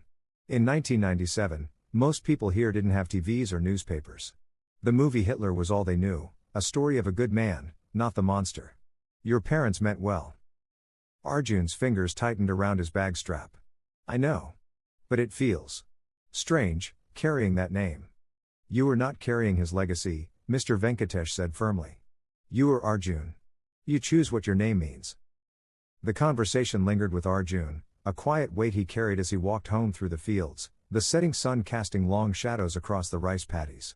He didn't resent his parents. Rajesh and Lakshmi had chosen the name out of love, inspired by a film that had brought joy to our isolated community. But he began to notice the reactions of outsiders. A traveling doctor, visiting to vaccinate the children, did A's double-take when Lakshmi called Hitler. Across the village square, a merchant delivering seeds to the market chuckled, asking, Hitler? Like the movie? Arjun would smile, shrug, and say, something like that, but the encounters left him thoughtful. At home, the name was a non-issue. Lakshmi, stirring a pot of dal over the wood-fire stove, would call him Hitler with the same affection she used for his younger sister, Priya, born 2 years after him. Rajesh, his face weathered from years in the sun, would clap him on the back, saying, Hitler, my strong boy, as they worked the fields together. The name was woven into the fabric of their family, as natural as the monsoon rains. But Arjun began to wonder about the world beyond, where names carried histories he was only beginning to grasp. One evening, under the sprawling banyan tree at the village's heart, Arjun sat with his best friend, Suresh, a lanky boy with a knack for fixing bicycles. The air was thick with the scent of jasmine, and the elders' voices drifted from the tea stall, debating the price of lentils. Suresh, tossing pebbles into a tin can, grinned at Arjun. You ever think about leaving? Seeing the city? Arjun leaned back, his hands behind his head. Sometimes. But the farm needs me. Baba's getting older. Suresh nodded, but his eyes sparkled with mischief. You could be famous out there, you know. Hitler, the rice farmer. Arjun laughed, shoving his friend's shoulder. Shut up. It's just a name here. Out there, it'd cause trouble. Suresh's grin faded, and he tossed another pebble. You ever look up what he did? The real one? Arjun's smile slipped. A bit. Enough to know it's bad. But it's not me. Never will be. Suresh nodded, and they fell silent, watching the stars emerge above the hills. The conversation was light, but it stirred something in Arjun, a desire to understand his place in a world that extended beyond the village's borders. He began borrowing books from Mr. Venkatesh, tattered volumes about history and agriculture, reading by the flicker of a kerosene lamp after his parents slept. He learned about the Holocaust, the war, the scale of suffering tied to the name he'd once carried. It was sobering, but it also fueled his resolve to be a good man, one who built rather than destroyed. By 16, Arjun was a fixture in the village, known for his strength and ingenuity. When the old well ran low during a dry spell, he organized the younger men to dig a new channel from the nearby stream, saving the crops. The elders praised him, calling him our Hitler with pride, oblivious to the irony. He didn't correct them, it was their way, their world, but he began to introduce himself as Arjun to newcomers, a quiet assertion of his identity. One day, a city journalist visited, researching rural life for a magazine. She sat with the women weaving baskets, her notepad filled with scribbles, and overheard Lakshmi call out, Hitler, bring the water jug. The journalist's pen froze, her eyes wide. Later, she approached Arjun, who was stacking rice sacks by the market. Is your name really Hitler? She asked, her voice a mix of curiosity and disbelief. He smiled, wiping sweat from his brow. It was. Now it's Arjun. Long story, blame a movie. She laughed, intrigued, and jotted down notes. That's quite a story. Do you mind if I include it? Arjun shrugged, his grin easy. Go ahead. Just don't make me sound like a villain. The article, published months later, reached the village through a copy brought by a traveling trader. It described our vibrant community and mentioned Arjun, once called Hitler, a young man whose name reflects the innocence of a village untouched by history's shadows. The elders chuckled, passing the magazine around, while Arjun read it quietly, his heart swelling with a strange pride. He wasn't ashamed of his past, but he was carving his own future. As he approached adulthood, Arjun's life deepened with purpose. He took over more of the farm's responsibilities, experimenting with new crops like turmeric to diversify their income. He began to dream, not of leaving the village, but of making it better. The name Hitler remained a village quirk, a story told with laughter over shared meals. But to Arjun, it was a reminder of how context shapes meaning, and how a boy could grow into a man who defined his own legacy, one rooted in kindness and resilience. Arjun stood in his fields, Meera giggling as she toddled after him, Priya watching with a smile. The village still called him Hitler, a name now woven with love, not infamy. At 28, he'd transformed their farm, sharing innovations with neighbors. Under the banyan tree, elders praised our Hitler, unaware of history's shadow. Arjun, now Arjun to himself, carried both names lightly, his heart full with family and purpose. The past was a story, the future is to write. As the sun set, casting gold over the paddies, he knew he'd built a legacy of care, not cruelty. Story 4, From Fridge Raids to Family Ties, Sarah's Summer of Survival and Strength in a Crowded Home. At 19, I thought coming home from college for the summer would be a chance to relax, reconnect with my family, and enjoy the familiar comforts of our small suburban house in Ohio. I'd been away for my freshman year, living in a dorm with a mini fridge and a microwave, dreaming of mom's home-cooked meals, her creamy mac and cheese, spicy chili, or even just a slice of her banana bread. But when I pulled into the driveway a month ago, lugging my duffel bag and a box of textbooks, I found a house transformed, and not in the way I'd hoped. Our home, a cozy two-story with faded blue siding and a sagging porch, was now a chaotic blend of new faces and old tensions. Mom lived here with her boyfriend, Tom, a burly guy who worked construction and had a laugh that rattled the windows.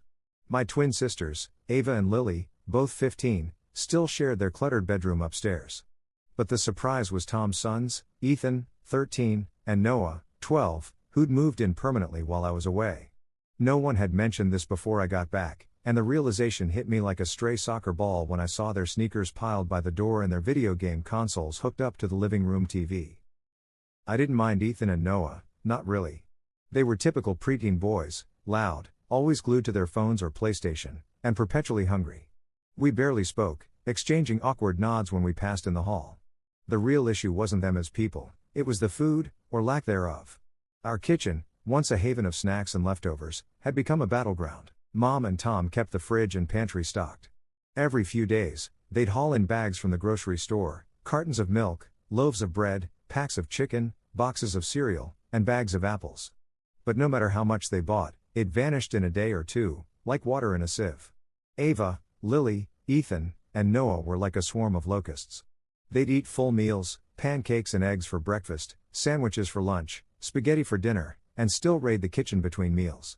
I'd come downstairs to find Ethan frying an entire pack of bacon at 3 p.m. or Noah blending a smoothie with half the fruit in the house. One night, I caught Lily sneaking a second helping of lasagna at midnight, crumbs on her pajamas. Leftovers? A myth. I'd come home from my part-time job at the local bookstore, stomach growling, only to find empty Tupperware in the fridge. I'd ask Mom, "Didn't you make meatloaf last night?" She'd sigh, wiping her hands on a dish towel. "I told them to save you some, Sarah, but you know how they are." I'd nod, biting back frustration, because they never listened. At first, I tried to work around it. I'd set aside a plate of food before leaving for work, tucking it in the back of the fridge with a post-it note, "Sarah's, please don't eat." But I'd return to find the plate empty, the note crumpled in the trash. Once, I caught Noah licking sauce off his fingers, my labeled chicken stir-fry gone. "Sorry," he mumbled, not meeting my eyes. I stopped bothering to ask. Desperate, I turned to my own resources. I brought my dorm mini fridge home, a squat black box that barely held a week's worth of groceries. With my bookstore paycheck, I started buying my own food, yogurt, deli meat, bread, fruit, and frozen meals I could microwave. I kept it all locked in my room, cooking on a hot plate I'd bought secondhand. If I wanted takeout, I'd DoorDash a burger or tacos, eating alone at my desk while the house buzzed with noise downstairs. I didn't touch the shared food anymore, and I didn't offer to share mine. It wasn't about being selfish, it was about survival. The breaking point came one evening when the fridge was bare, again. I'd worked a double shift, my feet aching, and all I wanted was a sandwich. But the bread was gone, the deli meat devoured, even the jar of pickles empty. Ava and Lily were sprawled on the couch, scrolling their phones, while Ethan and Noah played Fortnite, their laughter filling the room.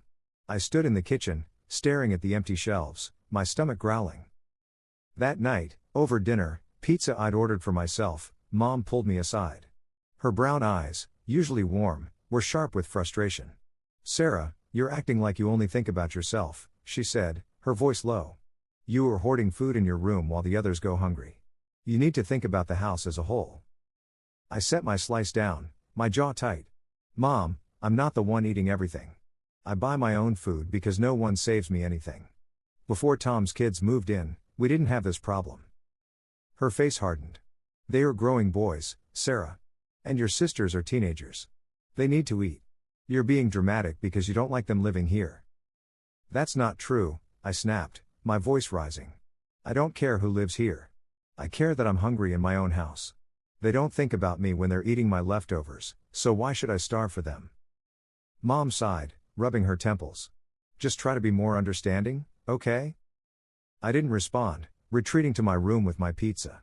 Her words stung, but they also solidified my resolve. I wasn't responsible for feeding 4 teenagers who didn't respect boundaries. If they ate through the groceries in 2 days, that was on them, not me. The next morning, I woke to the sound of clattering dishes. Downstairs, Ethan was making a towering sandwich at 9 a.m., using the last of the bread. Noah was pouring cereal into a mixing bowl, literally a mixing bowl, while Ava and Lily munched on chips. The fridge door hung open, revealing a lone ketchup bottle. I didn't say a word, just grabbed my keys and headed to the store, buying more supplies for my mini fridge. Over the next few weeks, I settled into my routine. I cooked simple meals, grilled cheese, stir-fried veggies, or pasta, and stored them in my room. When I heard the inevitable complaints from downstairs, "There's nothing to eat!" I kept my door closed, earbuds in, focusing on my summer reading list or texting friends from college. It wasn't my job to fix their hunger, especially when they'd shown no regard for mine. One evening, Tom caught me in the hallway, his work boots still on. "Sarah, your mom's worried about you," he said, his voice gruff but not unkind. "Says you're pulling away from the family." I crossed my arms, meeting his gaze. "Tom, I'm just trying to eat. I buy my own food because it's the only way I'm not starving. I'm not pulling away, I'm surviving." He nodded slowly, scratching his beard. "Fair enough. I'll talk to the boys, try to get them to slow down." I appreciated the gesture, but I didn't hold my breath. The next day, I came home to find my sisters and stepbrothers raiding the pantry again, a bag of chips already half empty. I shrugged and headed upstairs, popping a frozen burrito into my microwave. As the summer wore on, I found a strange peace in my independence. My mini fridge became my sanctuary, a small act of control in a house that felt chaotic. I didn't hate Ethan or Noah, or even Ava and Lily, who joined the feeding frenzy. I just refused to let their habits dictate my life. Mom's comment about being selfish stung, but I knew the truth. I was taking care of myself, something no one else in the house seemed to prioritize for me. By August, as I packed to return to college, I felt a mix of relief and resolve. The summer had taught me boundaries, a lesson I'd carry back to campus. I'd miss Mom's cooking, the sound of my sister's laughter, even the chaos of our crowded house. But I wouldn't miss the empty fridge or the constant stress of hunger. As I loaded my car, my mini fridge strapped into the back seat, I knew I'd come back stronger, ready to face whatever the next summer brought, with my own groceries and my own rules. The Ohio summer sun beat down on our faded blue house, its rays slipping through the kitchen curtains as I stood before the open fridge, staring at a nearly empty shelf. It was barely noon, and the groceries Mom and Tom had bought 2 days ago, a mountain of bread, cheese, fruit, and chicken, were gone. A single yogurt cup and a half-empty jar of mustard mocked me from the middle shelf. My stomach growled, a familiar frustration bubbling up. I'd been home from college for 6 weeks, and the food situation in our crowded house was only getting worse. I shut the fridge door, the slam echoing in the quiet kitchen.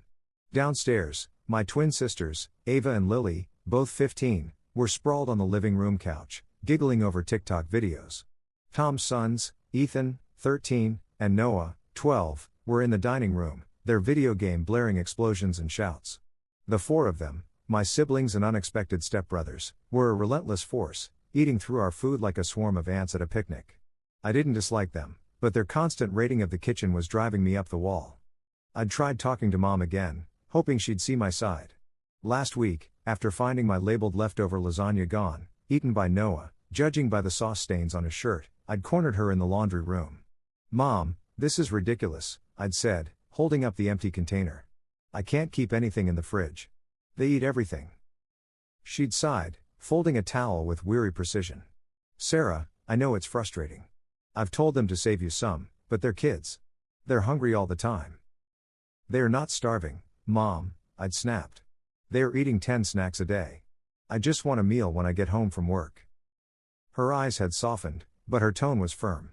"You were the oldest, Sarah. Try to be patient. It's a big adjustment for everyone." The conversation had ended there, with me biting back a retort. Patience wasn't the issue, fairness was. Before Tom's kids moved in, food lasted. Ava and Lily could be greedy, sure, but we'd always managed. Now, with Ethan and Noah added to the mix, it was chaos.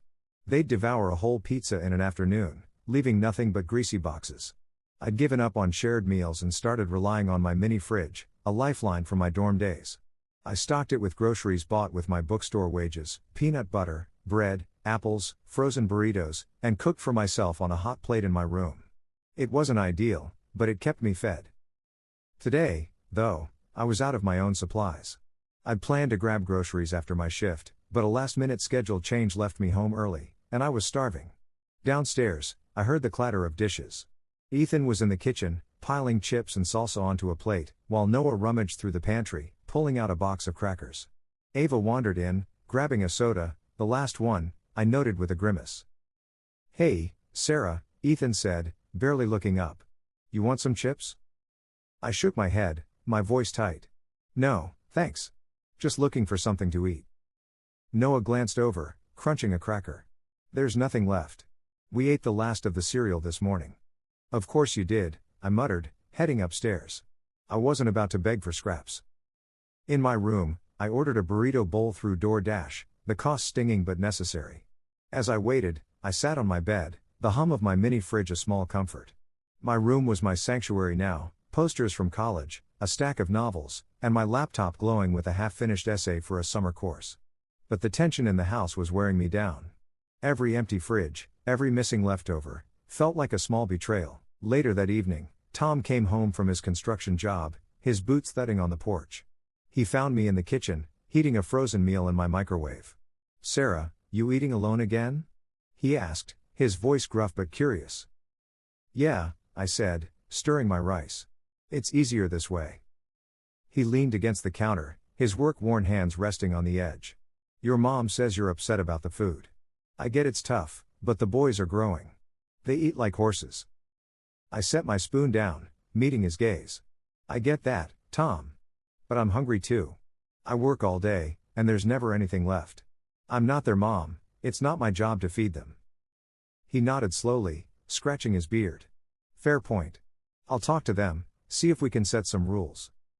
I appreciated the effort, but I wasn't hopeful.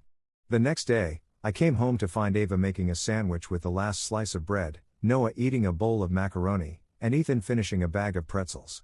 The fridge was barren again.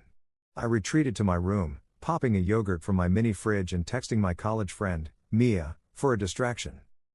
"This house is a zoo," I typed. "I'm living off DoorDash and my own groceries." "That's wild," Mia replied. "Why don't you just confront them?" "I tried," I wrote back. "Mom thinks I'm selfish. I'm just done fighting." Mia sent a string of sympathetic emojis, and I smiled, grateful for her understanding. But the conversation with Mom still gnawed at me. Her accusation, that I only thought about myself, felt unfair. I wasn't hoarding food out of spite, I was protecting my own survival in a house where boundaries didn't exist. Ethan and Noah were the worst culprits, but Ava and Lily weren't innocent either.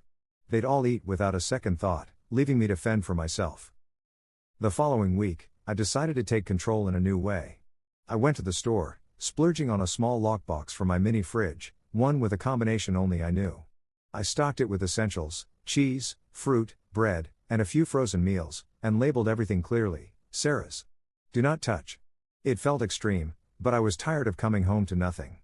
That evening, Lily knocked on my door, her expression sheepish. "Sarah, can I have some of your chips? We're out of snacks." I raised an eyebrow, gesturing to my lockbox. "Sorry, Lily. I'm out too. Maybe check the pantry?" Her face fell, but she nodded and left. I felt a pang of guilt, she was my sister, after all, but I pushed it down. They hadn't considered me when they ate my food, I wasn't obligated to share mine now. By mid-July, my routine was set. I'd cook in my room, eat at my desk, and ignore the chaos downstairs. When I heard Noah complain, "There's nothing to eat," or Ava whine about an empty fridge, I kept my door closed, earbuds in, focusing on my books or work. Tom tried to rein in the boys, setting a rule that everyone had to leave some leftovers, but it lasted all of 3 days before Ethan polished off a tray of lasagna meant for the week. One night, as I ate a DoorDash salad in my room, Mom knocked softly. "Sarah, can we talk?" I nodded, setting my fork down. She sat on my bed, her eyes tired. I know you're upset about the food.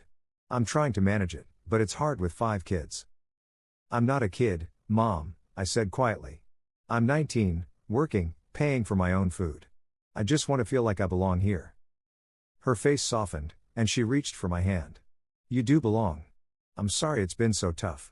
I'll work on it, okay? I nodded, but I wasn't holding my breath. As she left, I locked my mini fridge, the click a small victory. The summer was teaching me more than I'd expected, not just about family, but about standing up for myself.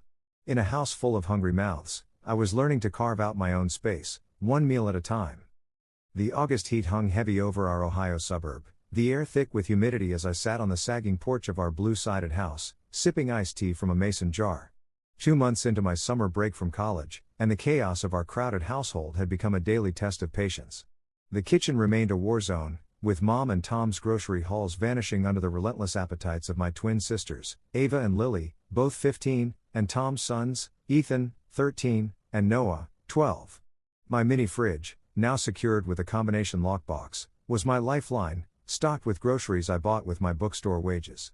But the tension with Mom lingered, her words about me being selfish echoing in my mind. I'd adapted to the food shortage by cooking for myself, simple meals like turkey sandwiches or microwaved rice bowls, keeping everything in my room. DoorDash was my fallback when I was too tired from work to cook. But the divide between me and the rest of the house was growing. I barely spoke to Ethan and Noah, whose loud laughter and video game marathons filled the downstairs, and even my relationship with Ava and Lily felt strained. They'd joined the feeding frenzy, eating my labeled leftovers without a second thought, and I was tired of feeling like the odd one out in my own home. One sticky evening, as I sat at my desk eating a DoorDash burrito, Ava knocked on my door, her dark hair pulled into a messy bun. "Sarah, can I come in?" she asked, her voice softer than usual. I nodded, setting my food down. "What's up?" She perched on the edge of my bed, fidgeting with her phone. "I know you're mad about the food thing. I'm sorry. I didn't realize how much it was bugging you." I raised an eyebrow, surprised by the apology. "It's not just you, Ava. It's everyone. I can't keep anything in the fridge without it disappearing." She nodded, her cheeks flushing. "Yeah, I know. Ethan and Noah are the worst, but Lily and we've been bad too. It's just, there's so many of us now, and it's hard to keep track." I sighed, softening slightly. "I get it. But I'm working all day, and I come home to nothing. That's why I'm doing my own thing." Ava bit her lip, her eyes flicking to my lockbox. "It feels weird, you know? Like you're not part of the family anymore." Her words hit harder than I expected, echoing Mom's accusation. "I'm not trying to pull away," I said, my voice steady. "I just need to eat, Ava. I'm not your mom or theirs. I can't feed everyone." She nodded, looking down. "I'll try to talk to Lily. Maybe we can be better about saving you stuff." "Thanks," I said, offering a small smile. It wasn't a fix, but it was a start. The next day, I came home from a long shift at the bookstore, my feet aching and my stomach rumbling. The kitchen was a mess, crumbs on the counter, an empty cereal box tipped over, and the fridge door hanging open, revealing a lone stick of butter. Ethan was at the table, eating a peanut butter sandwich, while Noah raided the pantry for chips. I didn't bother checking for leftovers, I knew better by now. Instead, I headed upstairs, unlocked my mini fridge, and pulled out ingredients for a grilled cheese. As I heated my hot plate, Tom appeared in my doorway, his construction vest still on. "Sarah, got a minute?" he asked, his voice gruff but warm. "Sure," I said, flipping my sandwich in the pan. He leaned against the doorframe, scratching his beard. "I talked to the boys last night. Told them to stop eating everything in sight. I'm setting up a system, everyone gets a shelf in the fridge, and you don't touch what's not yours. Sound fair?" I nodded, surprised by the effort. "Yeah, that could work. Thanks, Tom." "Don't thank me yet," he said with a wry smile. "They're stubborn, but I'll keep on them." The new system started the next day. Mom labeled 5 sections in the fridge, one for her and Tom, one for each of us kids. She and Tom restocked the kitchen, and I watched as Ava carefully placed a container of chicken casserole on my shelf, her expression earnest. "That's for you," she said. "I made sure no one touched it." I smiled, genuinely touched. "Thanks, Ava." For a few days, it worked. I came home to find my food untouched, a small victory. But by the weekend, Noah had accidentally eaten half my yogurt, claiming he thought it was his. Ethan polished off my sliced turkey, mumbling an apology when I caught him. Lily and Ava were better, but even they slipped, sneaking bites of my leftovers when their own shelves ran dry. I didn't confront them, I just restocked my lockbox and kept my door closed. One evening, as I microwaved a frozen meal, Mom sat me down in the living room. The TV was off, a rare quiet moment in the house. Her eyes were tired, but her voice was gentle. "Sarah, I know I was hard on you before. I'm sorry. This house is a lot, and I haven't been fair." I set my fork down, my guard lowering. "It's just frustrating, Mom. I feel like I have to fight for a meal here." "I know," she said, sighing. "Tom and I are trying. The shelf thing was a start, but it's not enough. I'm going to set a budget for each of you to buy your own snacks. Maybe that'll help." I nodded, a flicker of hope stirring. That could work. I just want to feel like I belong here, you know? "You do," she said, squeezing my hand. "You are my girl. We'll figure this out." The budget plan wasn't perfect, but it eased the strain. Each of us got $20 a week for personal snacks, and I used mine to keep my mini fridge stocked. Ethan and Noah still ate like tornadoes, but they started buying their own chips and sodas, leaving my shelf alone more often. Ava and Lily made an effort too, saving me portions of Mom's dinners and even cooking a batch of brownies to share one night. It wasn't seamless, there were still days I came home to an empty fridge, but the house felt less like a battlefield. As August neared its end, I sat on my bed, packing for my return to college. My mini fridge was cleaned out, ready to go back to the dorm.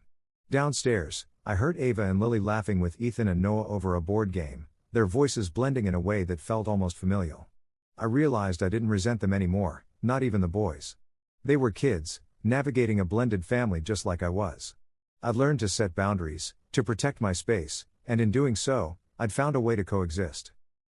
Before I left, Mom pulled me into a hug on the porch, her eyes misty. "I'm proud of you, Sarah. You've handled this summer like a champ."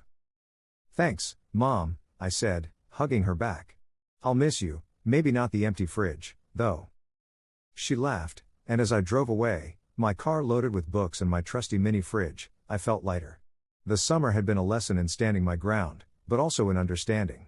The hungry house had tested me, but it had also shown me I could carve out my place, one locked box at a time. Sarah loaded her car, her mini fridge strapped securely in the back seat, as the Ohio sun dipped low. Downstairs, Ava, Lily, Ethan, and Noah laughed over a board game, their voices blending into something like family. Mom hugged her tightly, whispering, "You were always home here." Sarah smiled, her heart lighter. The summer had been a battle for boundaries, but she'd found her place. Driving away, college on the horizon, she glanced at the house in the rearview mirror. With her lockbox and lessons learned, she was ready for whatever came next, hungry house or not, she'd carved her own space. Story 5. When I told my 9-year-old sibling the truth about our father's anger, my family banished me, but I refused to let them face his rage alone. At 18, I thought I'd mastered the art of navigating my fractured family. Living in our modest brick house in upstate New York, I'd grown up balancing the stormy moods of my dad, Michael, and the quieter presence of my stepmom, Karen. My half-sibling, Riley, 9 years old and my heart's anchor, was the reason I stayed grounded. Technically, we shared only a father, but Riley was my sibling in every way that mattered, bright-eyed, curious, and too young to understand the undercurrents of our home. But last week, those undercurrents erupted, splitting our family apart and landing me at my mom's house, 100 miles away, with a letter from Karen that felt like a final blow. It started on a humid July evening. I was in my room, scrolling through my phone, when I heard Dad's voice boom from the kitchen. He was yelling at Riley, his words sharp and unrelenting, something about a spilled glass of juice, a trivial thing that didn't warrant the fury. Riley's sobs followed, raw and choking, as they fled to their room. The sound pierced me, dragging up memories of my own childhood, when Dad's temper had left me crying just like that. I dropped my phone and hurried to Riley's room, my heart pounding. Riley was curled up on their bed, a rainbow comforter pulled tight around them, their small frame shaking with coughs and gags from crying so hard. Their room, cluttered with stuffed animals and drawings, felt like a sanctuary under siege. I sat beside them, stroking their back, and waited until their sobs slowed.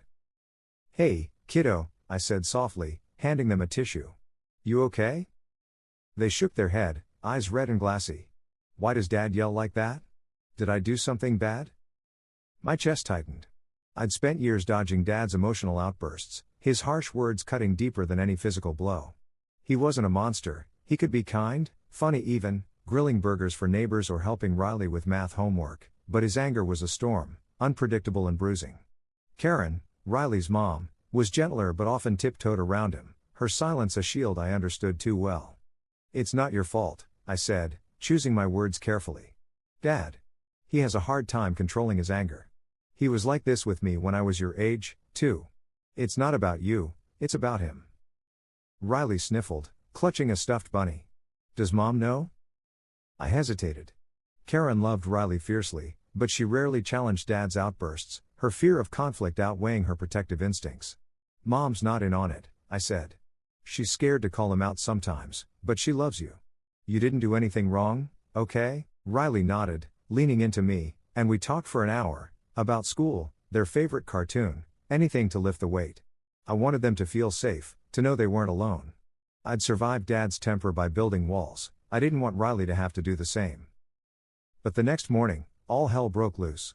I was eating cereal in the kitchen when Dad and Karen stormed in, their faces thunderclouds. Dad's voice was low, dangerous. What the hell were you telling Riley last night, Emma? I froze, spoon halfway to my mouth. They were crying. I was comforting them. You told them I'm mean, that I can't control myself. He shouted, his face red. You are turning them against me. Karen stepped forward, her voice shaking.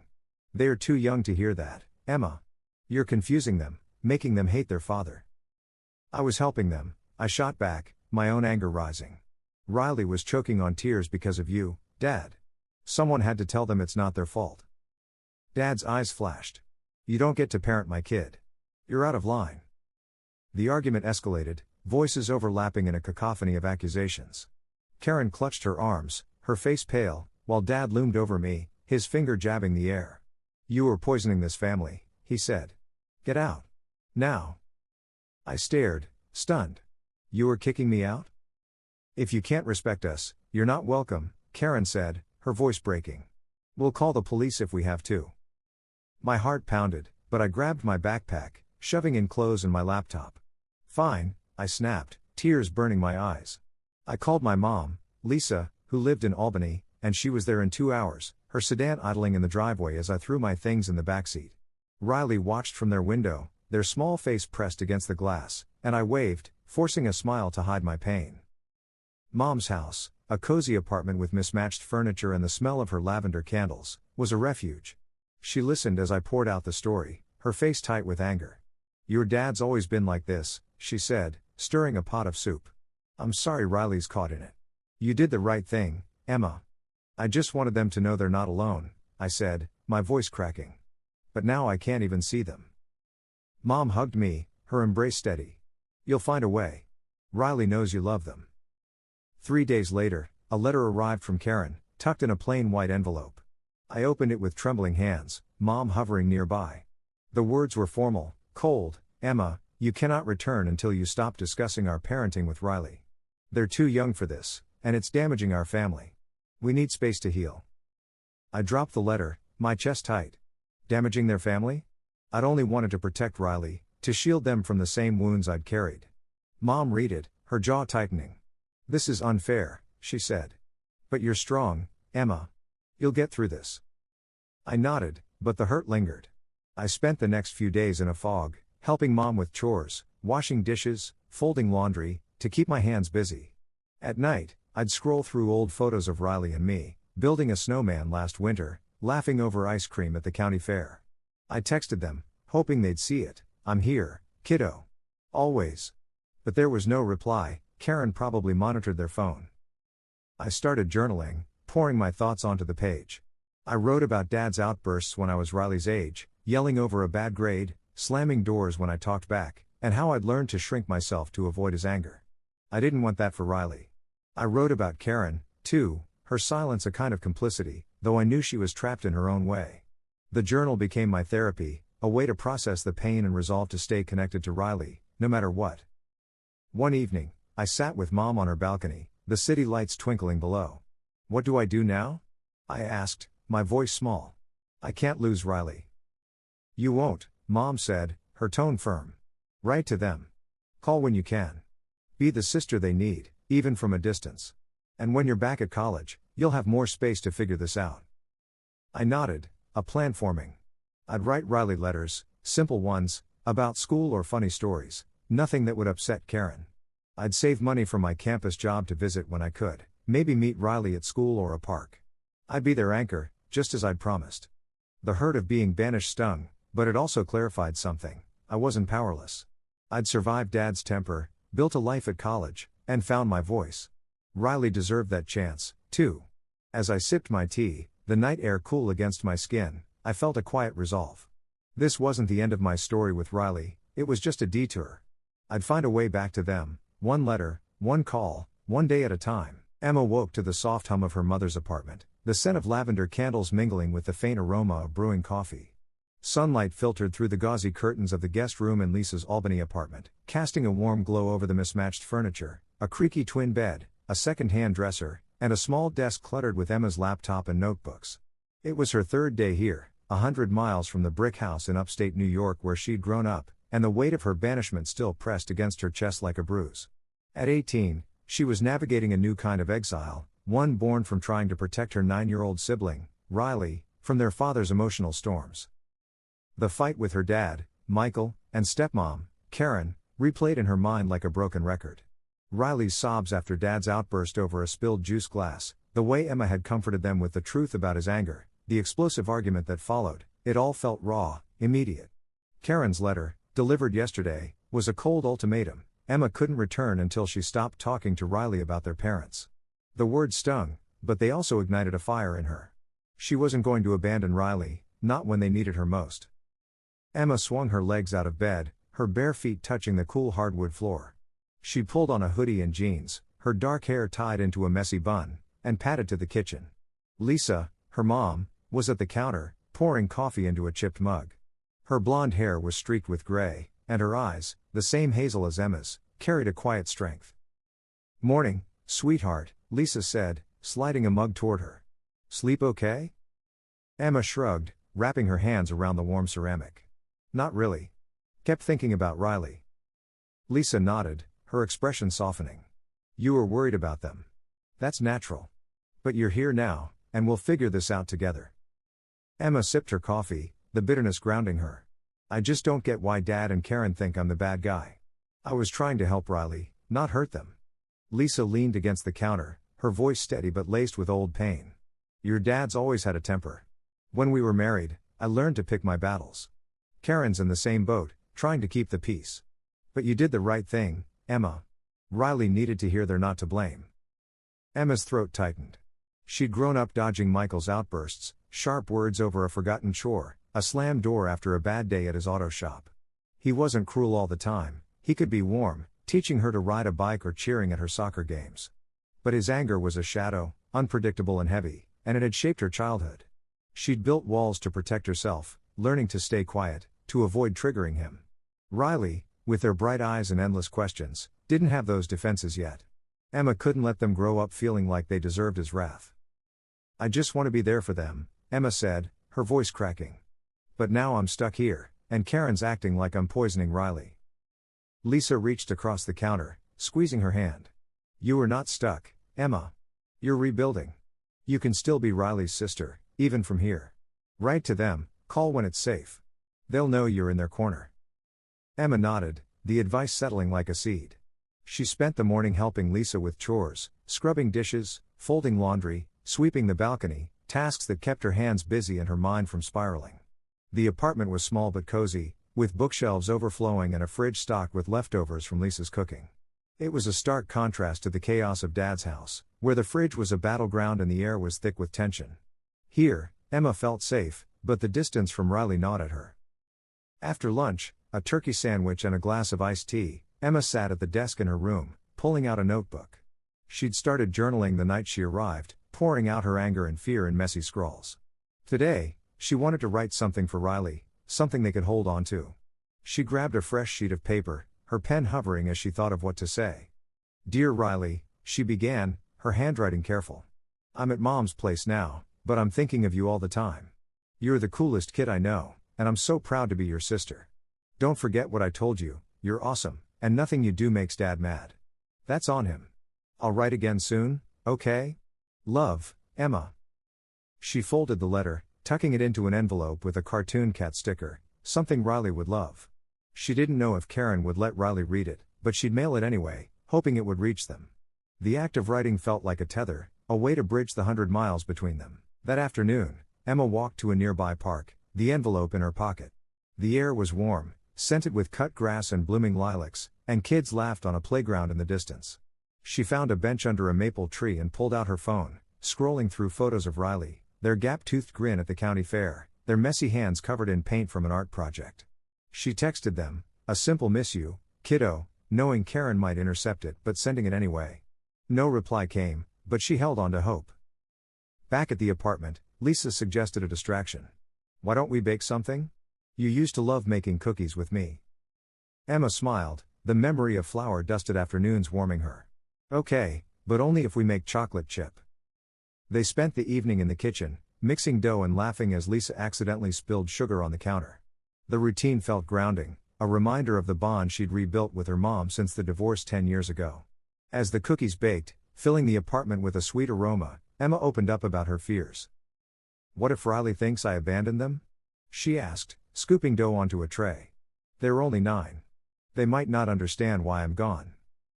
Lisa paused, her hands dusted with flour. Kids are smarter than we give them credit for. Riley knows you love them. Keep reaching out, even if it's hard. They'll feel it. Emma nodded, the words easing her guilt. After the cookies cooled, she set aside a few in a tin for Riley, planning to include them with her next letter. It was a small gesture, but it felt like a promise, she wasn't giving up. The next day, Emma decided to take action. She called Riley's school, posing as a concerned sister to ask about their after-school program. The secretary, a kind woman with a raspy voice, confirmed Riley was enrolled and often stayed late for art club. Emma made a mental note to try calling during those hours, hoping to catch Riley when Karen wasn't around. She also researched local libraries, finding one near Dad's house with a kids' reading program Riley loved. Maybe she could send books or drop by during a visit, if Karen ever softened. That evening, Emma sat with Lisa on the balcony, the city lights twinkling below. They sipped lemonade, the ice clinking in their glasses, and Emma shared her plan. I'm going to keep writing to Riley, she said. And maybe I can visit them at school or the library. I just need to stay in their life. Lisa's eyes crinkled with a smile. That's my girl. You're thinking like a big sister. Just be careful, Karen's protective, and your dad's stubborn. Pace yourself. Emma nodded, but the mention of Karen brought the letter back to her mind. Its cold tone, "You cannot return until you stop discussing our parenting," felt like a wall between her and Riley. She understood Karen's fear. Confronting Dad's anger was like poking a bear. But silencing Emma wasn't the answer. Riley deserved to know they weren't alone, that someone saw their hurt. Over the next week, Emma settled into a rhythm at Lisa's. She picked up shifts at a local cafe, serving lattes and muffins to save money for college and potential visits to Riley. The work was tiring but gave her purpose, and the tips helped her buy more stationery for letters. She wrote to Riley every few days, keeping the tone light, stories about her cafe customers, a funny cat video she'd seen, or memories of their summer trips to the lake. She mailed each letter with a small gift, a sticker, a bookmark, a pressed flower. She didn't know if they reached Riley, but the act kept her connected. One afternoon, while wiping down tables at the cafe, Emma got a call from an unknown number. Her heart leapt. Could it be Riley? She stepped into the back, answering with a cautious, "Hello? Emma?" It was Karen, her voice tight. "We need to talk." Emma's stomach dropped. "Okay. What's wrong?" "Riley got your letter," Karen said. "They were reading it at school, and a teacher saw. They asked me about it, and I don't know, Emma. I'm trying to keep things stable here." "I'm not trying to cause trouble," Emma said, her voice steady despite her racing pulse. "I just want Riley to know I'm here for them." Karen sighed, a sound heavy with exhaustion. "I get that. But you're stirring things up. Michael's furious, and Riley's confused. Can you just give it time?" Emma gripped the phone, anger flaring. "Riley's confused because Dad yells at them. I'm not the problem here." There was a long pause. "I know he's not perfect," Karen said quietly. "But he's their father. I'm trying to protect them. So am I, Emma shot back. I'll stop talking about Dad if I can see Riley. Let me visit, or call. Please. Karen hesitated. I'll think about it. But no more letters for now. The call ended, and Emma leaned against the cafe wall, tears pricking her eyes. It wasn't a win, but it was a crack in the wall.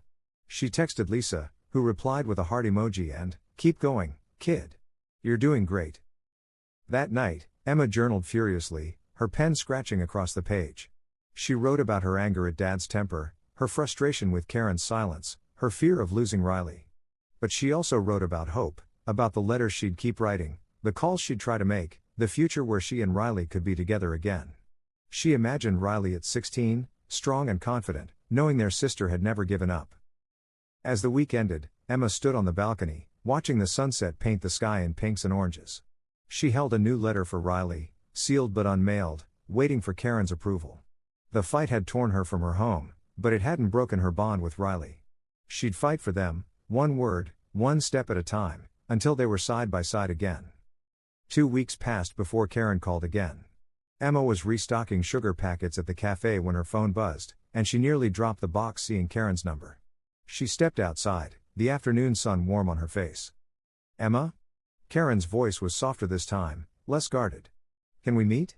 I want to talk in person." Emma's heart hammered. "Is Riley okay?" "They're fine. They're at art camp today. Can you meet me at that diner on Route 9? The one with the red roof?" Emma knew the place, halfway between Albany and home, neutral territory. "When?" "Now, if you can." The drive felt endless, Lisa's sedan humming along the highway as Emma rehearsed what she'd say. She parked outside the diner, its faded red roof exactly as she remembered from family trips years ago. Karen was already there, sitting in a corner booth, her auburn hair pulled back in dark circles under her eyes. She looked older, worn down by the weight of keeping peace in a house built on eggshells. Emma slid into the opposite seat, studying Karen's face. "You said Riley's okay?" Karen nodded, wrapping her hands around a coffee mug. "They ask about you constantly. Where you are, when you're coming home. I keep telling them you're visiting your mom, but..." She trailed off, her voice catching. "But they know something's wrong," Emma finished. "Yeah." Karen's eyes glistened. "And Michael's been worse since you left. More irritable, quicker to snap.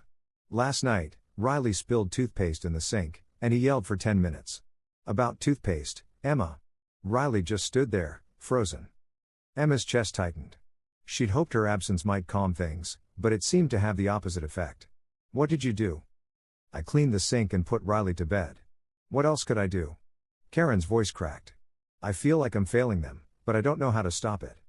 Emma leaned forward, her voice gentle but firm. "You could talk to him. Tell him his anger is hurting Riley." Karen laughed bitterly. "You think I haven't tried? Every time I bring it up, he says I'm undermining him, that Riley needs discipline. He doesn't see it the way we do." "Then maybe Riley needs to be somewhere safer," Emma said carefully. Karen's eyes flashed. "They're safe with me. Michael would never hurt them physically." "Emotional hurt counts too," Emma said. "I lived through it, Karen. I know what it does to a kid."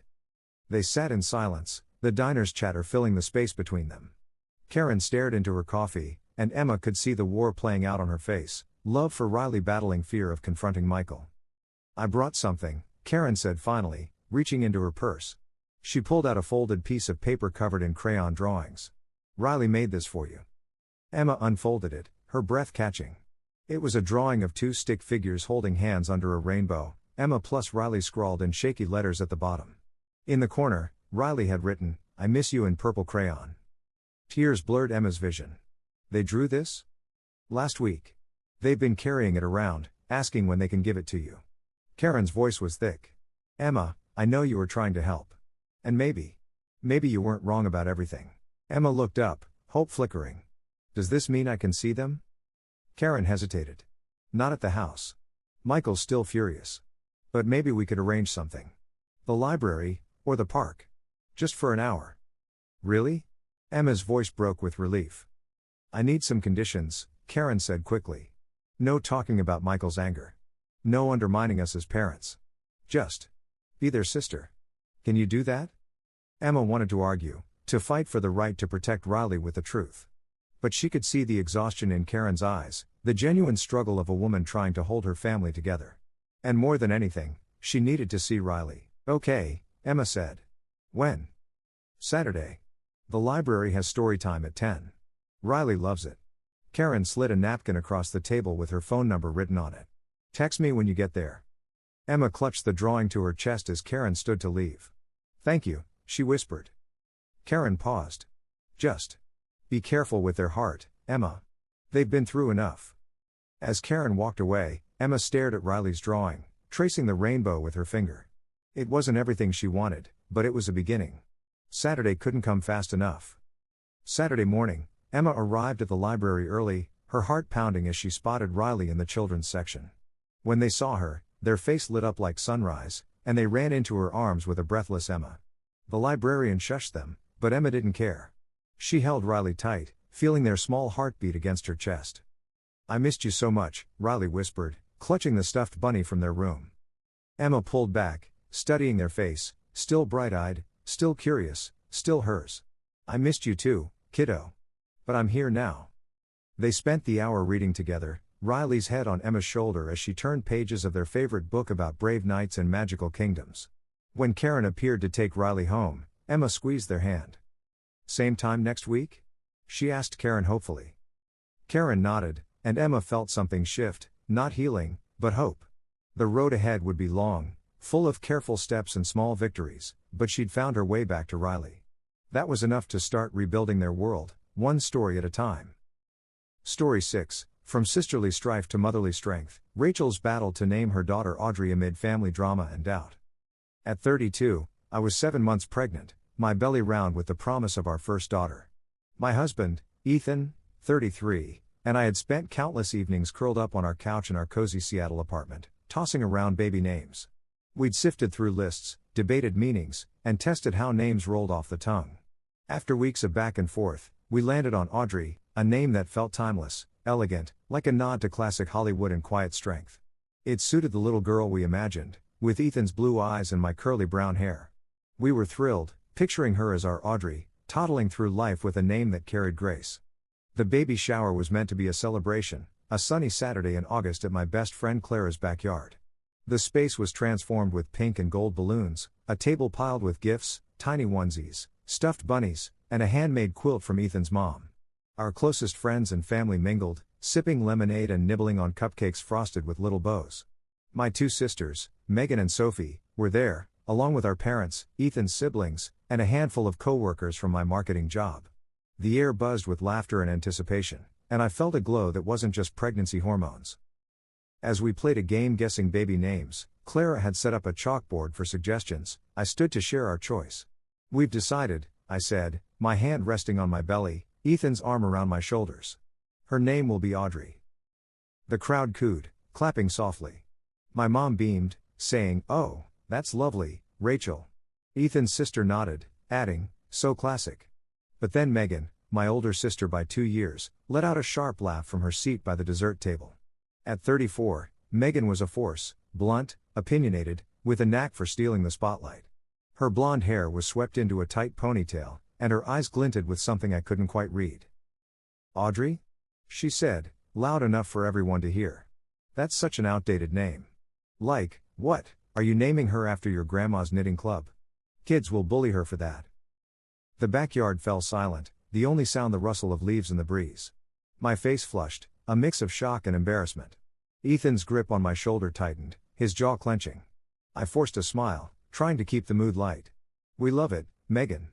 It's classic, not old." She rolled her eyes, popping a grape in her mouth. "Classic? More like ancient. Kids are mean, Rachel. They'll call her Granny Audrey or something. You're setting her up for a hard time." Clara stepped in, her voice sharp. "Megan, come on. It's their choice. Let's move on to the next game." But Megan wasn't done. As we opened gifts, diaper bags, a stroller, a set of tiny socks, she kept muttering, loud enough for me to hear, "Audrey, uck, so stuffy, or you could have picked something modern, like Harper." I bit my lip, focusing on the gifts, but her words stung. Ethan shot her a glare, but she ignored him, sipping her mimosa with a smirk. Finally, during a lull while we cut the cake, Megan leaned over, her voice low but pointed. You know, I almost named my daughter Ashleigh, spelled Ashhliegh, pronounced Ashley, but Jake stopped me because he said it was too unique. At least it wasn't some dusty old name like Audrey. That was it. My patience snapped. I stood, my hands trembling. Megan, enough. We love Audrey. If you can't respect that, you need to leave. Her eyes widened, but the smirk stayed. Seriously? You're kicking me out over a name? Yes, Ethan said, his voice firm. This is our day, and you're ruining it. Go. Megan grabbed her purse, tossing her a dramatic huff. Fine. Ruin your kid's life with that name. See if I care. She stormed out, leaving a stunned silence in her wake. The party resumed, but the joy was dimmed. That night, as Ethan and I cleaned up, my phone buzzed with messages from Megan. You were making a mistake with Audrey. She'll hate you for it. Pick something trendy like Mia. I blocked her number, then her social media accounts, Facebook, Instagram, everything. I was done with her judgment. Over the next few days, the sting lingered. At our apartment, I sat on the couch, my swollen feet propped up, scrolling through baby name forums. Most loved Audrey, calling it timeless and elegant, but a few posts echoed Megan's warnings about bullying.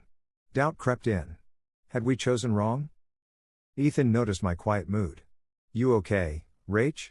He asked, sitting beside me. I sighed, setting my phone down. Megan got in my head. What if she's right? What if kids tease Audrey? He took my hand, his thumb tracing circles. Kids tease kids for anything, hair, clothes, whatever. Audrey's a strong name. It's got history, Audrey Hepburn, for one. And it's our choice. Megan's just jealous she didn't get her way with Ashleigh. I laughed, the tension easing. That spelling was ridiculous. Right? He grinned. Audrey's perfect. She'll make it her own. The next week, I called my mom, needing her calm perspective. Over coffee at a local cafe, I told her about Megan's outburst. She frowned, stirring her latte. Megan's always been dramatic. Audrey's a beautiful name. I knew an Audrey in college, smart, confident. Your girl will be fine. Even with bullying? I asked, my voice small. Mom reached for my hand. Kids can be cruel, but they'll find reasons no matter what. Give her a name you love, and she'll grow into it with pride. Her words settled my doubts. Back home, I dove into decorating the nursery, painting the walls a soft lavender and hanging a mobile of stars above the crib. Ethan helped, his excitement infectious as we assembled a rocking chair. Audrey's going to love this room, he said, kissing my forehead. But Megan's messages hadn't stopped. She'd used a friend's phone to text me, still time to change it. Don't doom her to a life of teasing. I blocked that number too, but her words lingered, a shadow over my joy. I confided in Clara over lunch, her no-nonsense attitude a bomb. She's projecting, Clara said, stabbing her salad. Megan thrives on control. Naming her kid Ashleigh? That's a bullying magnet. Audrey's sophisticated. You're good. I nodded, but the worry persisted. One night, I lay awake, my hand on my belly, feeling Audrey's gentle kicks. Ethan stirred, sensing my restlessness. What's wrong? He murmured. Just thinking about her name, I admitted. I love Audrey, but what if it's not enough? He pulled me close. It's more than enough. It's ours. She'll be strong, like you.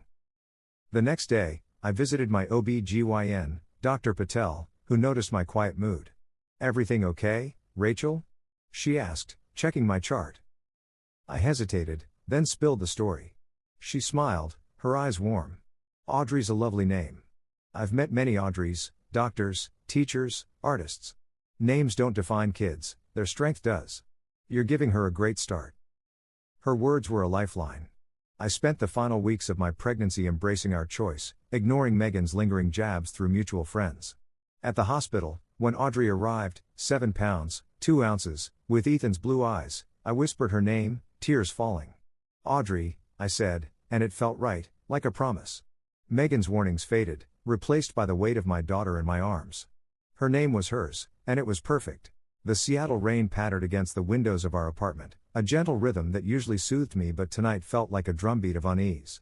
At 7 months pregnant, I was supposed to be basking in the glow of impending motherhood, but the fallout from the baby shower lingered like a stubborn fog. Kicking out my sister Megan for her relentless criticism of our chosen name, Audrey, had felt necessary, but it left a fracture in our family. Ethan and I were determined to move forward, but the weight of her words, and the silence from others, hung heavy. At 32, I was learning that naming a child wasn't just about love, it was about navigating expectations, judgment, and the ghosts of old sibling rivalries. I sat on our worn leather couch, a mug of chamomile tea cooling in my hands, my swollen ankles propped on a pillow. Ethan was in the nursery, humming as he screwed together a bookshelf for Audrey's growing collection of board books. The lavender walls we'd painted glowed softly under the fairy lights, and every detail, the Star Mobile, the plush rocking chair, felt like a promise to our daughter. But Megan's voice echoed in my mind, outdated. Kids will bully her. I blocked her on every platform, but her messages had slipped through via mutual friends, each one a jab at my confidence.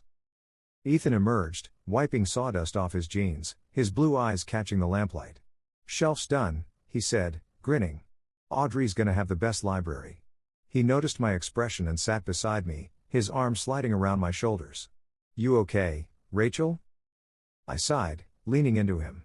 "Just thinking about Megan. I thought cutting her off would help, but now I'm wondering if I overreacted. What if she's right about the name?" He tilted my chin up, his gaze steady. "She's not. Audrey's beautiful, like you. Megan's just stirring drama because that's what she does. Remember when she threw a fit over Mom's Thanksgiving seating chart?" I laughed despite myself, the memory of Megan's sulky boycott surfacing. "Yeah, she refused to sit next to Aunt Linda because of some ancient grudge." "Exactly," Ethan said, kissing my forehead. "She's got a knack for making everything about her. Don't let her ruin this." His words helped, but the doubt lingered. The next morning, I drove to my mom's house, a tidy bungalow 20 minutes away, needing her grounding presence. She was in her garden, pruning roses, her silver-streaked hair tied back. When she saw me waddling up the path, she smiled, brushing dirt off her hands. "Rachel, you look radiant," she said, hugging me. "How's my granddaughter doing?" "Kicking like a soccer player," I said, easing into a patio chair. "But I need to talk about Megan." Mom's smile faded, and she sat across from me, her gardening gloves in her lap. What happened at the shower wasn't right. She shouldn't have said those dinga. I recounted the scene, Megan's loud critique, the awkward silence, our decision to ask her to leave. Now she's texting through friends, saying I'm setting Audrey up for a lifetime of bullying. It's getting to me. Mom sighed, her eyes narrowing. "Megan's always been territorial. When you were kids, she'd sulk if you got more attention. This name thing? It's her trying to control your moment. Audrey's a lovely name. I had a friend named Audrey, sharp as a tack, ran her own business. Your girl will make it shine." Her words were a balm, but I pressed further. "What about bullying? Kids can be cruel. Kids will find something to tease about, names, clothes, anything," Mom said, clipping a wilted rose. "You and Ethan chose Audrey with love. That's what matters. Megan's just projecting, she wanted to name her kid Ashleigh, for heaven's sake." I chuckled, the tension easing.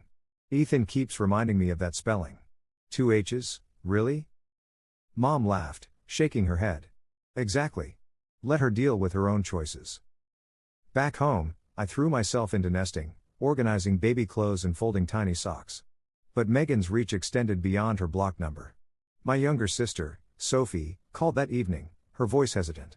"Rachel, I don't want to stir things up, but Megan's been talking to everyone. She says you overreacted, that you're being too sensitive about the name."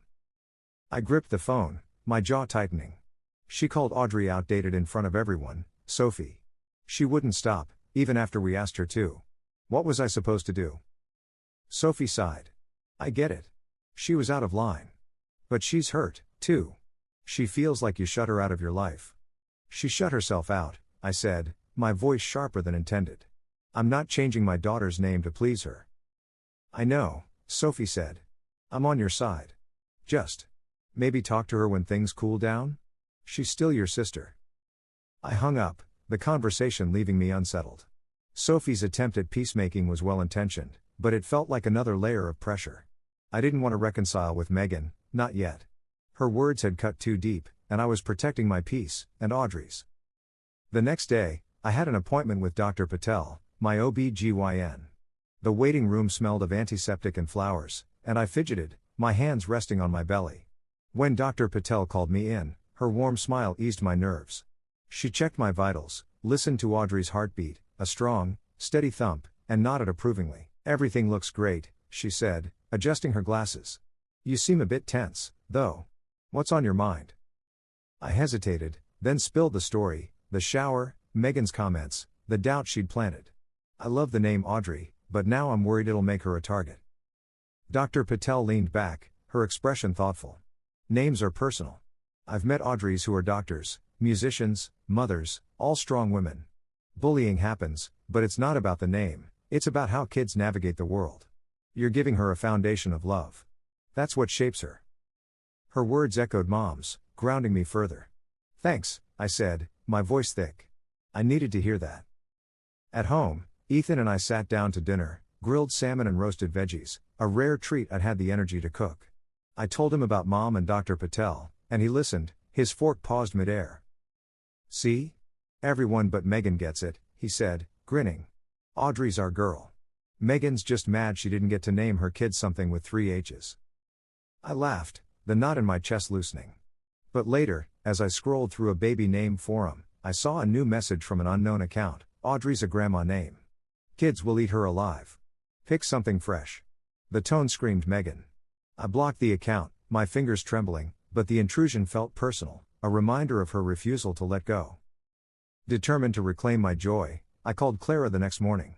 We met at a cafe, the air thick with the scent of espresso. Clara, her dark curls bouncing, was already sipping a latte when I arrived. "Megan's still at it," I said, sliding into the booth. "She's using burner accounts now, telling me to change the name." Clara rolled her eyes. "She's obsessed. You know why? She can't stand you having the spotlight. Audrey's a gorgeous name. Ignore her." "I'm trying," I said, stirring my decaf cappuccino. "But it's hard when she's in my head." "Then get her out," Clara said, her voice firm. "Focus on Audrey. Plan something fun, buy her first book or something." Inspired, I stopped by a bookstore after lunch, picking up a copy of Goodnight Moon for the nursery. At home, I placed it on the new shelf, imagining reading it to Audrey, her tiny fingers touching the pages. The act felt like a rebellion against Megan's negativity, a way to anchor myself in love. As my due date approached, I leaned on Ethan and our support system. Mom visited, bringing a knitted blanket for Audrey. Sophie sent a text, apologizing for Megan's behavior and promising to talk to her. Even Ethan's mom called, gushing about how Audrey was such a refined name. Their support built a wall against Megan's criticism, and I began to let go of the doubt. One night, lying in bed, I felt Audrey kick, a strong, insistent nudge. I placed Ethan's hand on my belly, and we laughed as she moved again. "She's telling us she loves her name," he said, his voice soft. "Yeah," I said, tears prickling my eyes. "She's our Audrey."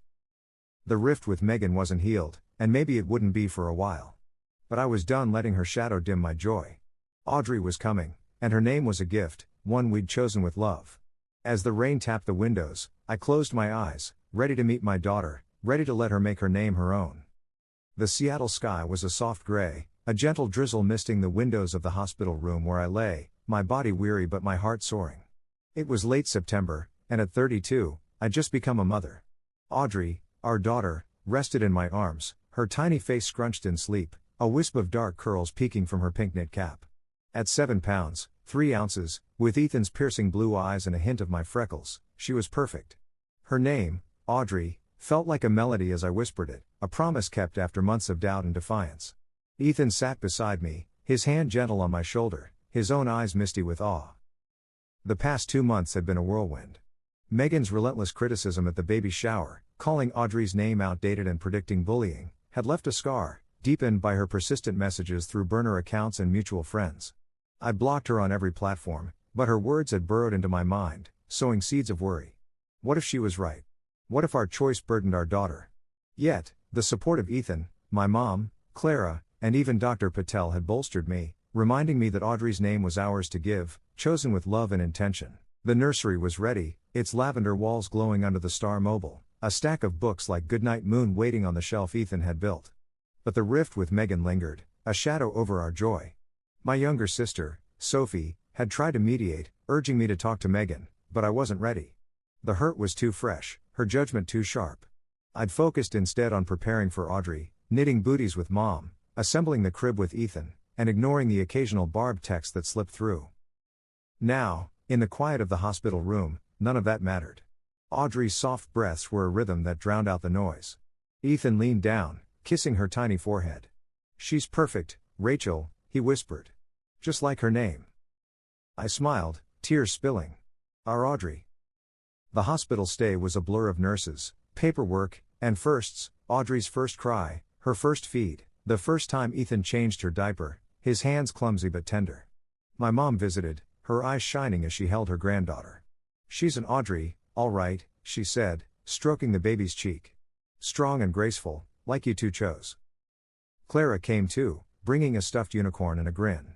"Megan's missing out," she said, peering at Audrey. "This kid's gonna rock that name." I laughed, the weight of Megan's absence lifting slightly. Sophie sent a text, a photo of a tiny onesie she'd mailed, with Audrey embroidered in gold. "Can't wait to meet her," she wrote. "Talk to Megan soon? She's calming down." I didn't reply, but the gesture warmed me. Maybe, in time, I'd reach out. For now, Audrey was my focus. When we brought Audrey home, our apartment felt transformed. The nursery glowed, the rocking chair creaking as I nursed her, Ethan humming lullabies off-key. But a week later, a letter arrived from Megan, her handwriting sharp on the envelope. My stomach knotted as I opened it, Ethan hovering nearby. "Rachel," it read, "I'm sorry for how I acted at the shower. I was out of line. Audrey's a beautiful name, and I'm sure she'll be amazing. I miss you. Can we talk?" I set the letter down, my emotions tangled. Part of me wanted to forgive, to mend the bond with my sister. But another part, the part still stinging from her cruelty, needed time. Ethan read it, his brow furrowing. "What do you think?" he asked. "I don't know," I admitted, cradling Audrey. "She hurt me, Ethan. But she's family. Maybe after things settle." He nodded, pulling me close. "Take your time. You don't owe her anything right now." Over the next few weeks, Audrey became our world. Her giggles filled the apartment, her tiny hands grasping our fingers. I read to her from Goodnight Moon, her eyes wide with wonder. The doubts Megan had planted faded, replaced by the reality of our daughter, fierce, curious, already making her name her own. Mom visited often, bringing homemade soup and stories of her own early motherhood. Clara dropped by with coffee, joking about starting an Audrey fan club. Even Sophie FaceTimed, cooing at Audrey and promising to visit soon. One evening, as Audrey napped, I sat with Ethan on the couch, the rain a soft backdrop. "I think I'll write back to Megan," I said, my voice tentative. Not to forgive her yet, but to open the door. For Audrey's sake. Ethan squeezed my hand. "That's brave, Rach. Whatever you decide, I'm with you." I wrote a short reply, "Megan, thank you for your letter. Audrey's here, and she's perfect. I'm not ready to talk, but maybe soon. Let's give it time." I mailed it, feeling a weight lift, not fully, but enough to breathe easier. As autumn deepened, Audrey grew, her smiles lighting our days. The nursery became a haven, filled with her coos and the scent of baby powder. Megan's apology was a step, but Audrey was my anchor. Her name, once a battleground, was now a badge of love, one she'd carry with strength. I looked at her, asleep in her crib, and knew we'd chosen right. The rift with Megan might heal, or it might not, but Audrey, our Audrey, was the future, and we were ready to face it together. Story 7, Laura's Path to Wellness, Embracing Love, Family, and Health After the Cake Frenzy. At 31, I thought marriage would be a new chapter of love and stability, not a test of my willpower against buttercream frosting. 4 months ago, I married Lucas, my lanky, sweet husband of 29, in a small ceremony under the pines of our Colorado hometown. Our life in our cozy apartment was filled with laughter, late-night talks, and the quiet joy of building a future together. But an unexpected challenge arrived with each month of our newlywed bliss: cakes from my mother-in-law, Ellen, a kind, soft-spoken baker whose love language was sugar and flour. Ellen, 55, ran a small bakery in town, her hands always dusted with powdered sugar, her smile as warm as her fresh-baked rolls. Since our wedding, she'd sent us a cake every month, lavish creations delivered to our doorstep in pastel boxes tied with ribbon. First came a chocolate ganache layer cake, rich and decadent, followed by a lemon chiffon with raspberry filling, then a vanilla sponge draped in fondant flowers. Each was a masterpiece, and I'd marvel at her skill, slicing a piece to savor while Lucas, who never cared for sweets, politely declined. The problem wasn't the cake's quality, it was their impact. At 5'4", I'd once weighed over 200 pounds, a time in my life marked by shame and struggle. I'd worked hard to shed the weight, years of gym sessions and careful eating bringing me to a healthy 140 pounds. But since the wedding, the scale had crept up to 153, 13 pounds in 4 months. Every bite of Ellen's cakes felt like a step back toward a past I'd fought to leave behind. Lucas, naturally thin and indifferent to desserts, didn't notice the toll it took on me. He'd smile, say, "Mom's just excited," and leave the cakes to me. I tried to manage. I'd freeze slices, hoping to ration them, but the temptation was too strong. I'd eat a piece after a long day at my graphic design job, then another, the creamy sweetness a comfort that quickly turned to guilt. I'd bring leftovers to work, but my coworkers, thrilled by Ellen's baking, would beg for more, and I'd feel obliged to share. Regifting felt wrong. Ellen's cakes were personal, made with love. Throwing them out was unthinkable. I could still hear my mom's voice from childhood, "Don't waste food." By the fourth cake, a towering caramel pecan creation, I knew I had to act. One evening, after Lucas left for his night shift at the hospital, I called Ellen. My hands shook as I dialed, her gentle voice answering with a cheerful, "Laura, how's my favorite daughter-in-law?" I laughed, nervous. "I'm good, Ellen. I wanted to talk about the cakes. They're amazing, really, you're so talented. But I'm struggling a bit. I've gained some weight, and I'm trying to be healthier. Could we maybe pause the cakes for a while?" There was a long silence. "Oh," she said, her voice still soft but quieter. "I didn't realize." "Of course, sweetheart. I'll stop." She sounded okay, but her tone was off, like a note slightly out of tune. I thanked her, apologized again, and hung up, hoping I hadn't hurt her.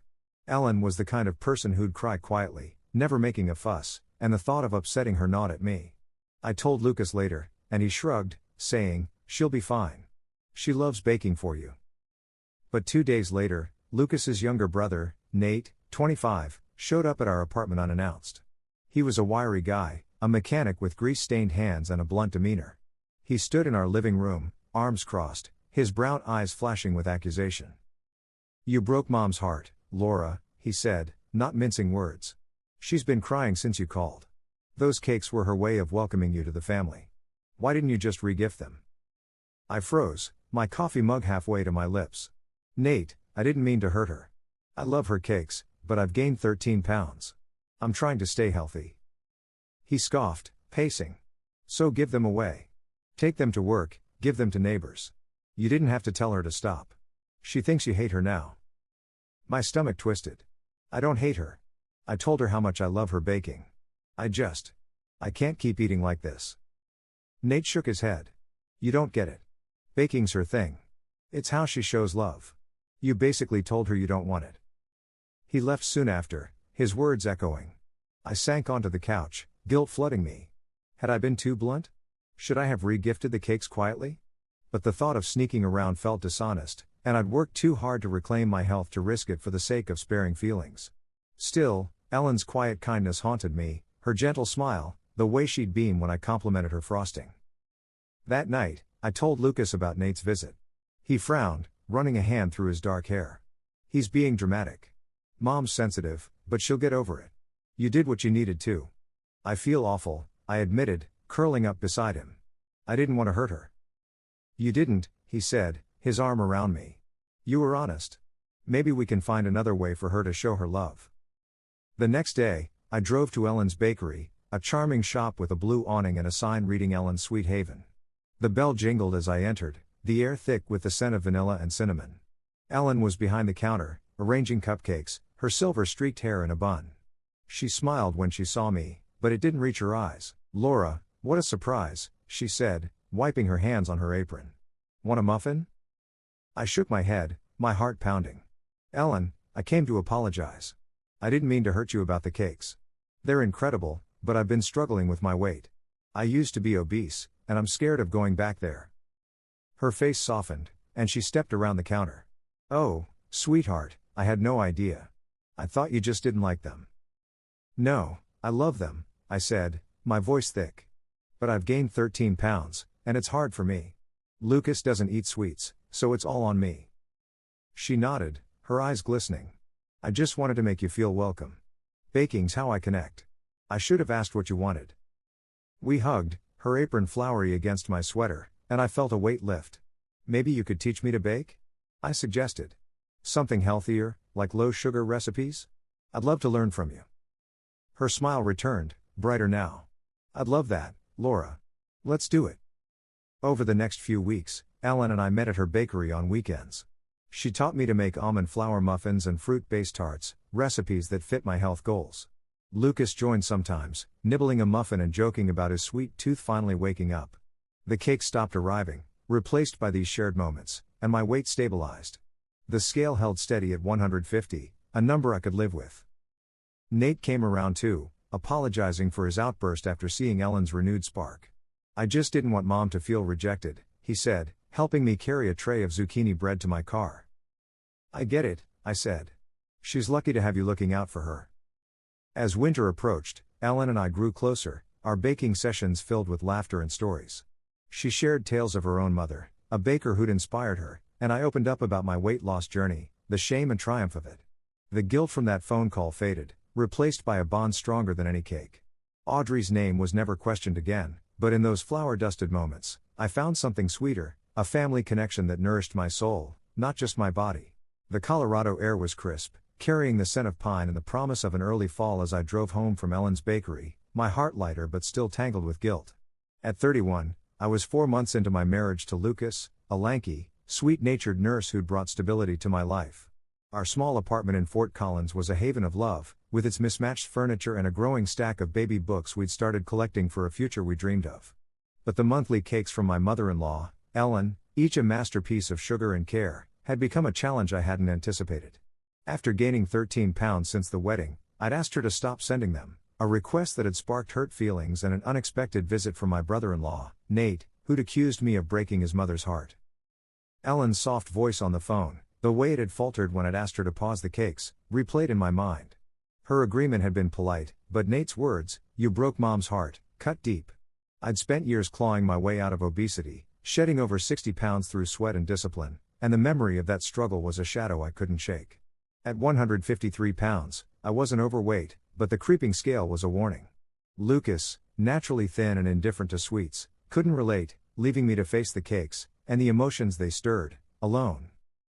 That evening, as Lucas came home from his hospital shift, his scrubs wrinkled and his dark hair mussed, I told him about my visit to Ellen's bakery.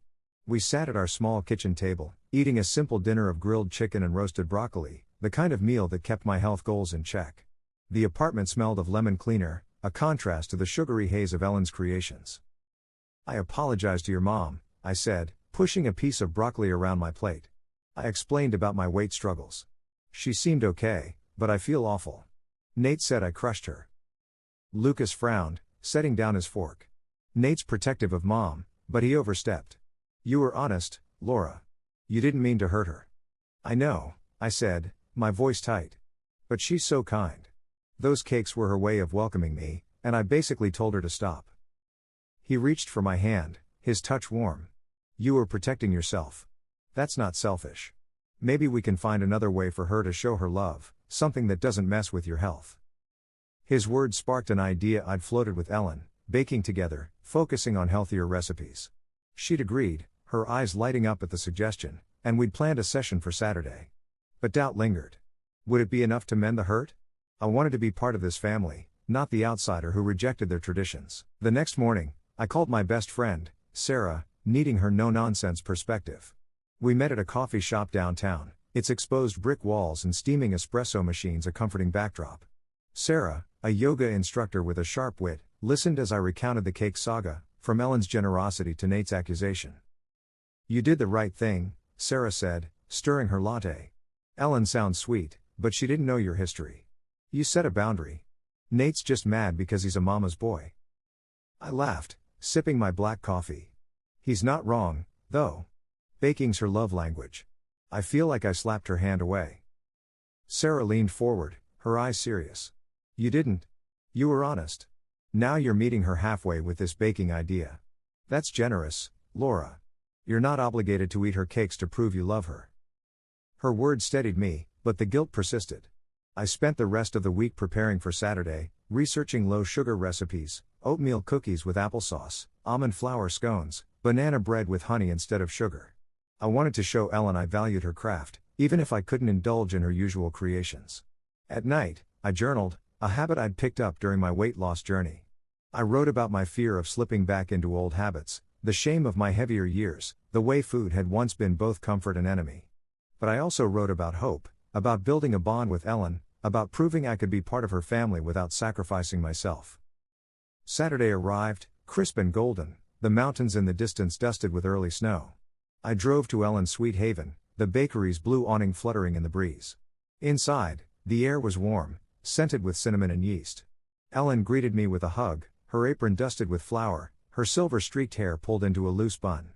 Her smile was genuine, but her eyes held a trace of caution. "Ready to bake?" she asked, gesturing to a counter lined with mixing bowls and ingredients.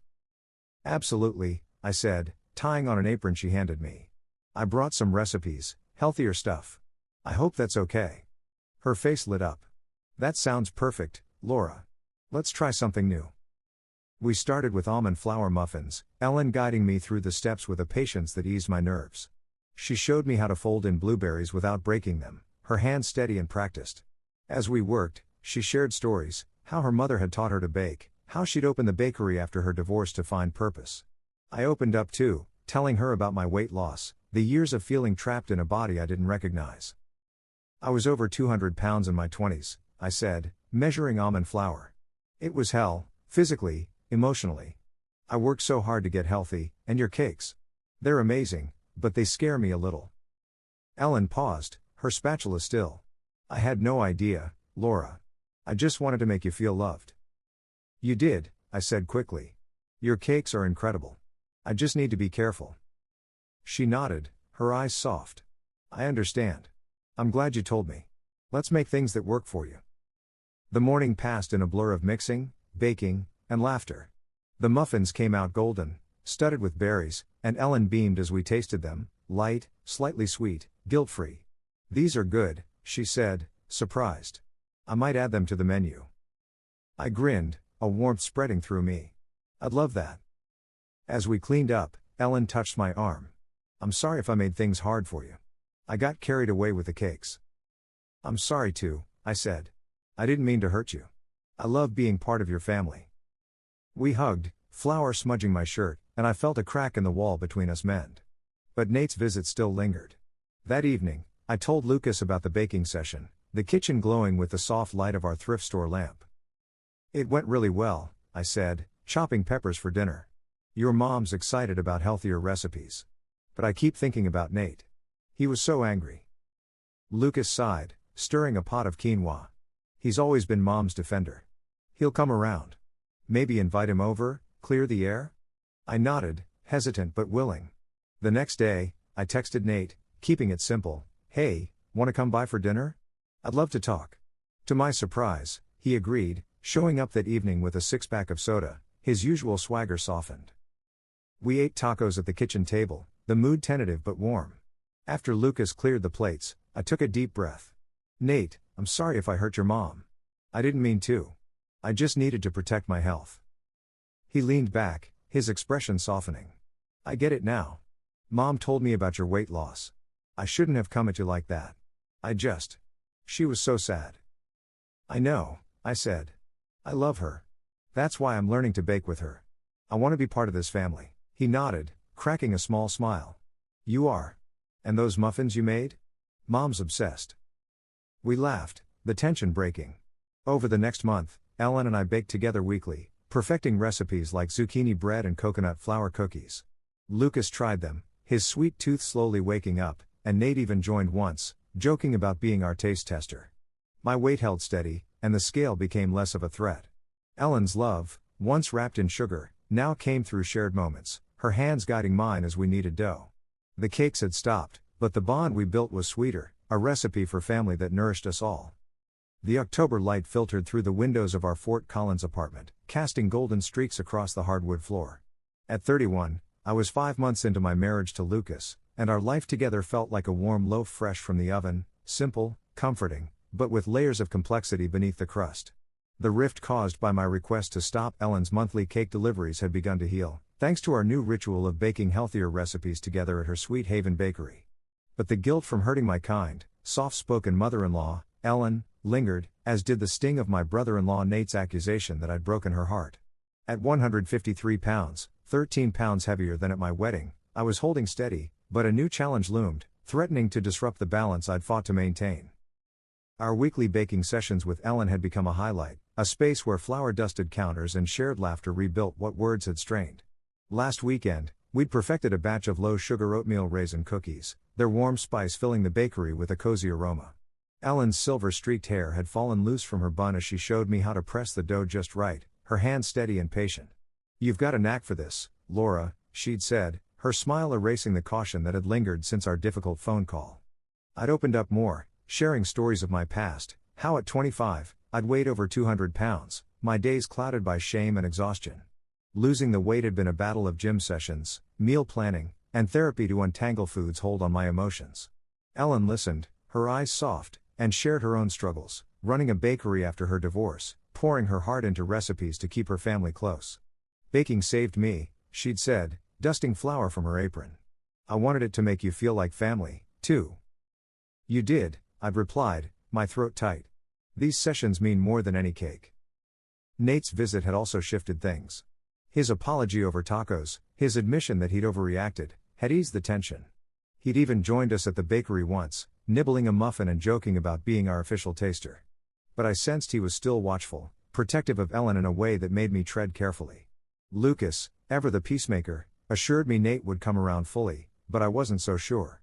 Family, I was learning, was as much about navigating rough edges as it was about love. That Monday, as I sat at my desk designing a logo for a local coffee shop, I noticed a dull ache in my lower back. I'd chalked it up to long hours hunched over my laptop, but by evening, it was sharper, paired with a fatigue that wasn't just post-work tiredness. Lucas, home from his hospital shift, noticed my wince as I stood to make dinner, grilled salmon and quinoa, my go-to healthy meal. "You okay, babe?" he asked, his brow furrowed as he chopped cucumbers. "Just sore," I said, forcing a smile. "Probably need to stretch more." But the next morning, the ache was worse, and my energy lagged. I called my doctor, Dr. Kim, who squeezed me in that afternoon. Her office smelled of antiseptic and lavender, a calming contrast to my growing worry. After a quick exam and some blood work, she sat me down, her expression serious but kind. "Laura, your symptoms might be nothing, but I want to run more tests," she said. "Your history of obesity puts you at higher risk for things like insulin resistance or thyroid issues. Let's check your blood sugar and thyroid levels." My heart sank. Insulin resistance? That was a specter from my heavier years, when prediabetes had loomed before I'd overhauled my life. Could it be from the weight I've gained? I asked, my voice small. "Maybe," she said, her tone gentle. 13 pounds isn't drastic, but stress and diet changes can tip the scale. Let's get answers before we worry. I left the office, my mind spinning. The cakes, Ellen's rich, irresistible cakes, flashed in my memory, each bite a moment of joy followed by guilt. Had I let myself slip too far? I drove home, the mountains in the distance a blur, and told Lucas everything over dinner. He took my hand, his blue eyes steady. "We'll figure this out, Laura. You're strong, you've beaten worse. And Mom's baking healthier stuff now, right?" I nodded, but the fear lingered. That night, I journaled, pouring out my worries, the ache, the tests, the shadow of my past weight.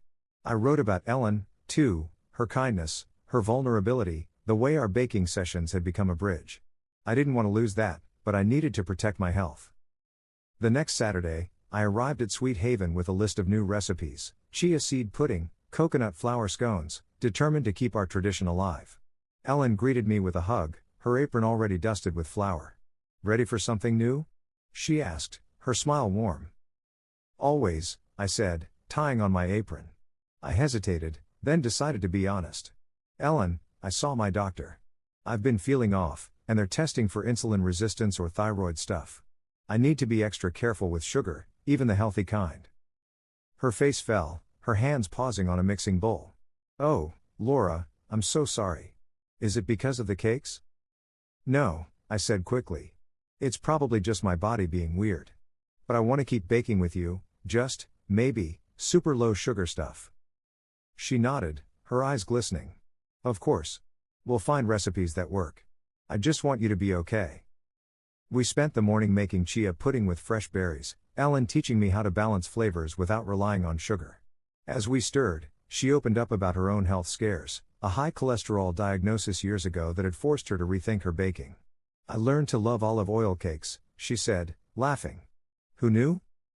I smiled, grateful for her empathy. You are amazing, Ellen. I'm lucky to have you. She squeezed my hand, flour smudging my skin. We're family, Laura. We figure things out together. The tests came back a week later. Dr. Kim called me into her office, her expression neutral. Good news, she said. No insulin resistance, but your thyroid's a bit sluggish, hypothyroidism. It's manageable with medication and diet. Stress and weight gain might have tipped it, but you're catching it early. Relief flooded me, tinged with resolve. What about food? Can I still bake with my mother-in-law? Absolutely, Dr. Kim said. Stick to low glycemic recipes, watch portions, and keep up your exercise. You've got this. I left with a prescription and a plan, sharing the news with Lucas over coffee. He hugged me tightly, his relief mirroring mine. See? You're unstoppable, he said, kissing my forehead. I texted Ellen, updating her and suggesting a new recipe, almond flour zucchini muffins. She replied with a heart emoji and, can't wait. But I still needed to clear the air with Nate. His protectiveness had softened, but I sensed he was still wary, guarding Ellen's feelings like a sentinel. I invited him for dinner, cooking a spread of roasted vegetables, grilled chicken, and Ellen's low-sugar scones.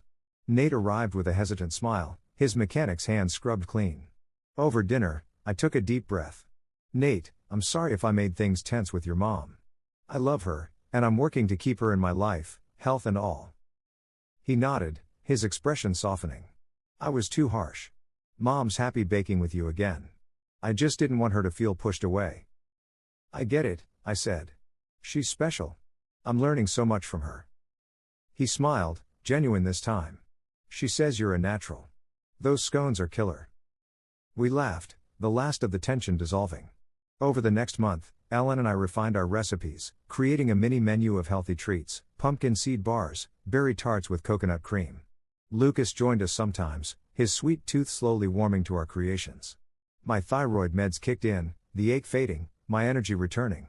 The scale held at 150, a number I embraced as a sign of balance. One crisp November evening, Ellen invited us to her house for dinner, serving a spread of roasted squash, herb chicken, and our zucchini muffins. Nate was there, joking with Lucas about football, while Ellen and I swapped tips on chia ratios. As we ate, I looked around the table, the warmth of family settling over me. The cakes had been a challenge, but they'd led to this, a bond forged not in sugar, but in understanding, resilience, and shared flour-dusted moments. Story 8, between late-night rebellions and morning makeups, Laura and Jen are redefining what balance means for their preteen and their love. At 38, I thought I'd mastered the art of parenting, but my 12-year-old daughter, Mia, was proving me wrong. Our cozy Denver suburb home, with its sage-green walls and cluttered kitchen, was usually a haven of routine and love. My wife, Jen, 36, and I had raised Mia with clear boundaries, balancing her fiery spirit with structure. But this summer, as she teetered on the edge of adolescence, bedtime had become a battleground. Mia insisted her 11:30 p.m. device cutoff and midnight bedtime were unfair, claiming literally all her friends stayed up late with no rules. Last night's meltdown had left me rattled, questioning my approach while trying to protect her from the perils of late-night freedom. Mia was a whirlwind, bright, curious, with dark curls and a laugh that filled the house. She loved her phone, iPad, gaming console, and the TV, where she'd binge anime or chat with friends on Discord. I'd set up parental controls to ease her into sleep. Her phone shut off at 10:30 p.m., followed by her iPad, console, and computer, with the TV going dark by 11:30. By midnight, she was expected to be in bed, asleep. During the school year, this kept her rested for classes, but in the summer, with no early mornings, she saw it as tyranny. I thought it was generous for a 12-year-old, plenty of time for fun, but enough structure to keep her healthy. Last night, the tension boiled over. I was in the living room, scrolling through emails, when Mia stormed in, her pajamas rumpled, her face flushed. "Dad, this is so unfair," she shouted, clutching her phone, which had just locked for the night. "All my friends stay up way later. They don't have stupid bedtimes." I set my laptop down, keeping my voice calm. Mia, 11:30 is late for a kid your age. You need sleep. She threw herself onto the couch, tears welling. You are so mean. I'm not a baby. My friends are online right now, and I'm stuck in the dark like some little kid. Jen, folding laundry in the corner, shot me a look that said, stay patient. I took a deep breath. I get it, you want to hang out with your friends.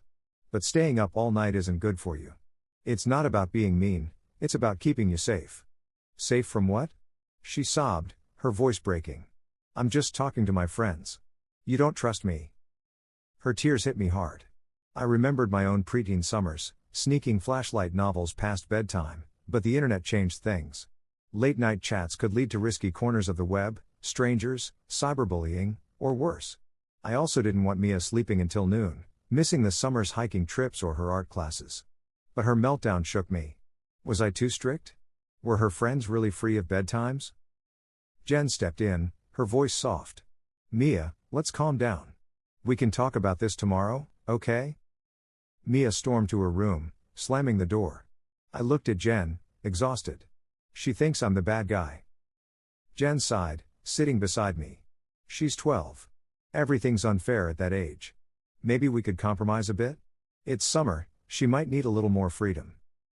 I frowned, uneasy. If we let her stay up later, she'll be glued to screens all night. You know how she gets. I know, Jen said, squeezing my hand. But she's growing up. Maybe we adjust the rules, set some boundaries. She needs to feel heard. I nodded, but doubt not at me. The next morning, over coffee, I called my sister, Emily, a mom of 2 teens. She laughed when I told her about Mia's outburst. Welcome to parenting a preteen, she said. My kids fought bedtimes too. You're not wrong to set limits, screens at night are a minefield. But maybe give her an extra half hour on weekends? It shows you're listening. Her advice made sense, but I needed more perspective. I spent the day researching online, diving into parenting forums and articles about kids and screen time. Most experts agreed, 12-year-olds needed 10 to 11 hours of sleep, and late-night internet use could disrupt their health, physically and mentally. But some parents argued for flexibility in summer, letting kids stay up later as long as they managed their responsibilities. I jotted notes, torn between control and compromise. That afternoon, I sat Mia down in the kitchen, the sunlight streaming through the window. Her eyes were puffy from last night's tears, but she sat quietly, picking at a blueberry muffin. Okay, Mia, I said, keeping my tone even. Let's talk about bedtime. I hear you, you feel like your friends have more freedom. Can you tell me what they're doing? She shrugged, her voice sullen. They stay up till, 1 or 2. They play games, talk on Discord, watch shows. Their parents don't care. I raised an eyebrow. All of them? No rules at all? She hesitated, then nodded. Pretty much.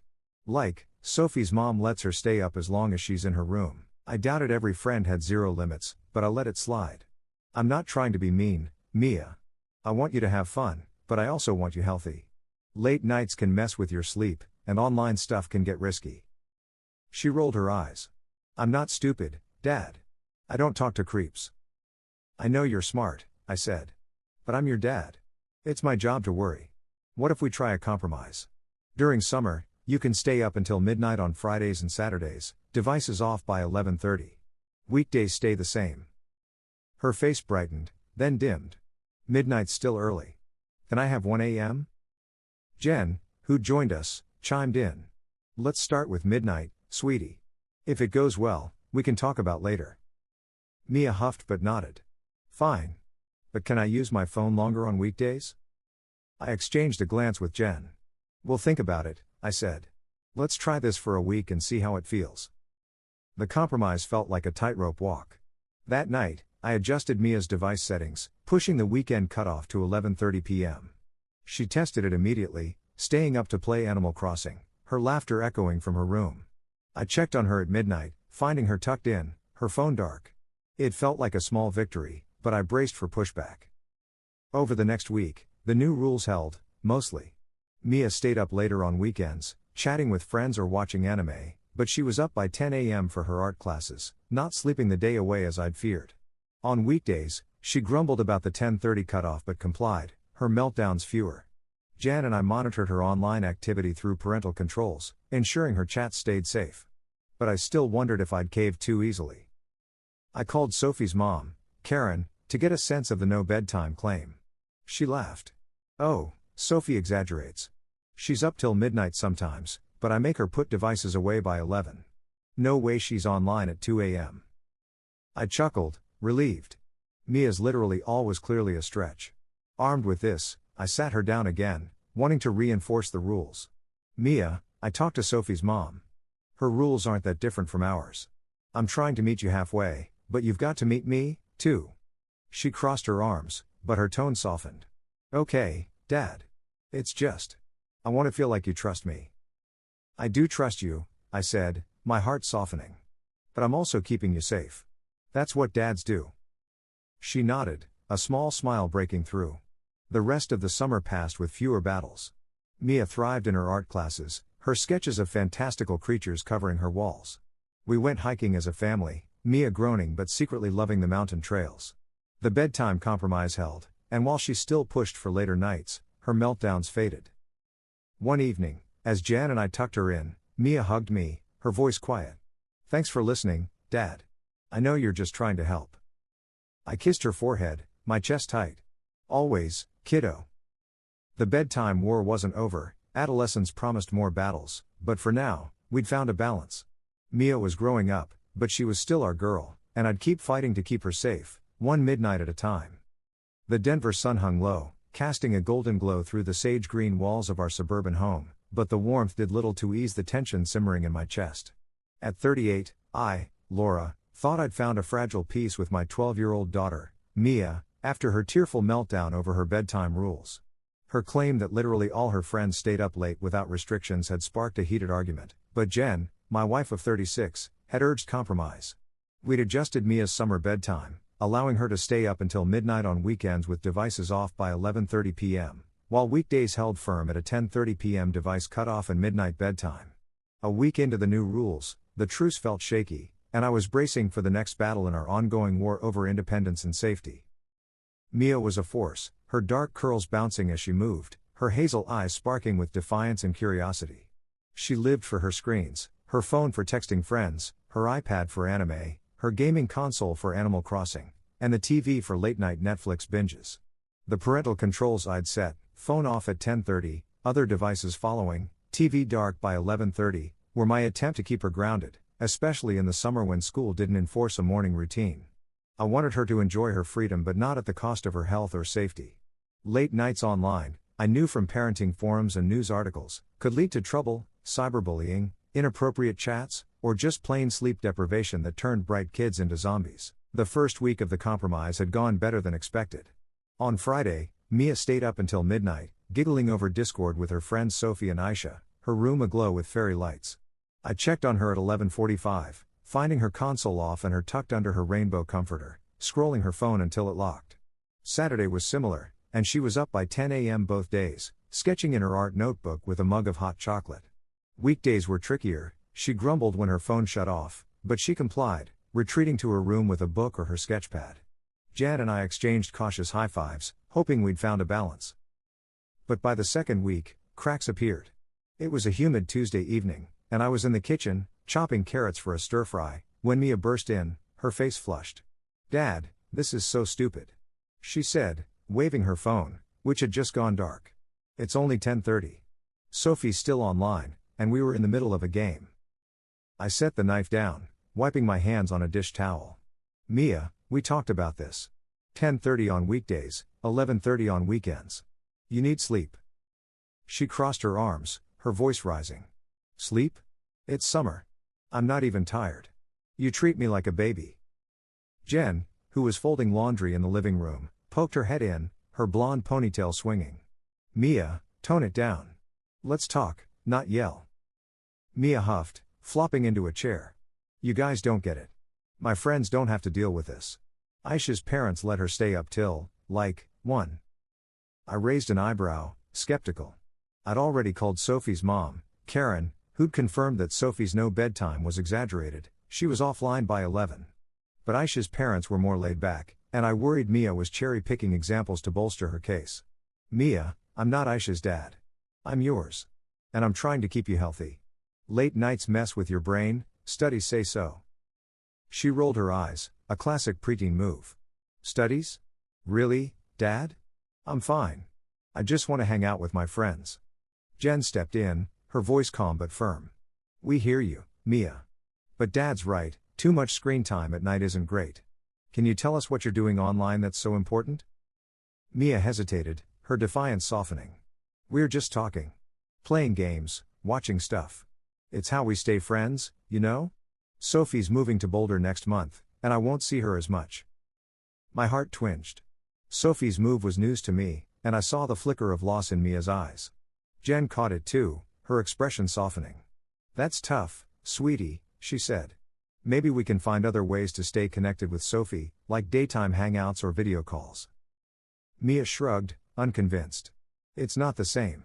Nights when we're all free. I nodded, trying to bridge the gap. I get that. Losing time with Sophie sucks.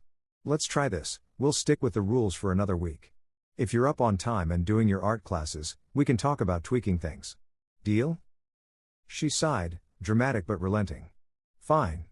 But it's still unfair. As she stomped to her room, Jen squeezed my shoulder. You handled that well. She's just testing boundaries. I hope so, I said, stirring the vegetables. But I'm worried she's sneaking around. What if she's finding ways to bypass the controls? Jen frowned, considering. We'll check the router logs tomorrow. If she's up to something, we'll know. The next day, I dove into the parental control app, confirming Mia's devices were locking as programmed. The router showed no unusual activity, but I added a stricter firewall to block late-night access, just in case. At dinner, I brought up Sophie's move, hoping to connect. Mia, you mentioned Sophie's moving. Want to plan a sleepover before she goes? Her face lit up, a rare smile breaking through. Can we? Like, a whole weekend? Let's talk to her mom, Jen said, winking. Maybe a Friday night, so you can stay up a bit later. Mia nodded, her mood lifting. The promise of a sleepover seemed to ease her rebellion, and for a few days, the bedtime routine held steady. She grumbled less, sketching furiously in her art classes and even joining us for a family hike without complaint. But I couldn't shake the feeling that she was biding her time, waiting for a chance to push further. Midweek, I got a call from Karen, Sophie's mom, during my lunch break at the accounting firm. Laura, just a heads up, she said, her voice warm but concerned. Sophie mentioned Mia's been texting her super late, like past midnight. I thought you had her phone locked? My stomach dropped. I do. It's supposed to shut off at 10:30 on weekdays. You sure it was after midnight? Yeah, Sophie showed me, 12:15 a.m. last night. Maybe Mia's got another device? I thanked Karen and hung up, my mind racing. That evening, after Mia was in her room, Jan and I did a quiet sweep. Her phone, iPad, and console were off, as expected, but under her bed, tucked in a shoebox, we found an old Kindle Fire, a hand-me-down from Jen's sister. Its screen glowed faintly, logged into a guest Wi-Fi from our neighbor's unsecured network. Jen sighed, holding the tablet. She's resourceful, I'll give her that. I rubbed my temples, frustration mixing with admiration. She's bypassing the controls. What do we do? Jen set the Kindle on the kitchen counter. We talked to her, but not tonight. Let's sleep on it, come up with a plan. The next morning, over pancakes, we sat Mia down. Her eyes widened when she saw the Kindle, guilt flashing across her face. Mia, I said, keeping my voice calm, we found this. You've been going online after hours, haven't you? She looked down, twisting a curl around her finger. I just wanted to talk to Sophie. She's leaving, and I'm scared we won't be friends anymore. My heart softened, but I held firm. I get that, kiddo. But sneaking around breaks trust. You could have asked us to adjust the rules. Jen leaned in. We're not mad, Mia. We're worried. Late nights online can be risky, and you need sleep. Let's figure out a way you can stay connected with Sophie without sneaking. Mia's eyes teared up. I'm sorry. I just didn't think you'd listen. The admission hit me hard. Had I been too rigid? We're listening now, I said. No more sneaking, okay? We'll set up a sleepover with Sophie, and maybe we can extend your weekend device time to midnight, if you stick to the rules. She nodded, wiping her eyes. Okay. I'll try. We confiscated the Kindle, tightened the Wi-Fi security, and planned Sophie's sleepover. The weekend was a success. Mia and Sophie stayed up until 1 a.m., giggling over pizza and anime, with Jan and me supervising from the couch. Mia was up by 10:30 the next morning, sketching with Sophie, her energy intact. The new rules held, with occasional grumbles but no meltdowns. As summer waned, Mia grew more open, talking about her fears of losing friends. We enrolled her in an after-school art program to keep her engaged, and Jen started a weekly girls' night where they watched anime together, devices off by 11:30. The bedtime battle wasn't over. Mia's push for freedom would only grow, but we'd found a rhythm, a mix of trust and boundaries that let her shine. One night, as I tucked her in, she hugged me tight. "Thanks for the sleepover, Dad. I know you're trying." I kissed her forehead, my heart full. "Always, Mia." The truce was holding, and for now, that was enough. The late August sun bathed our Denver suburb in a golden haze, the air thick with the promise of fall as leaves began to blush red along our street. At 38, I, Laura, felt the weight of summer's end, not just in the cooling evenings but in the shifting dynamics of our home.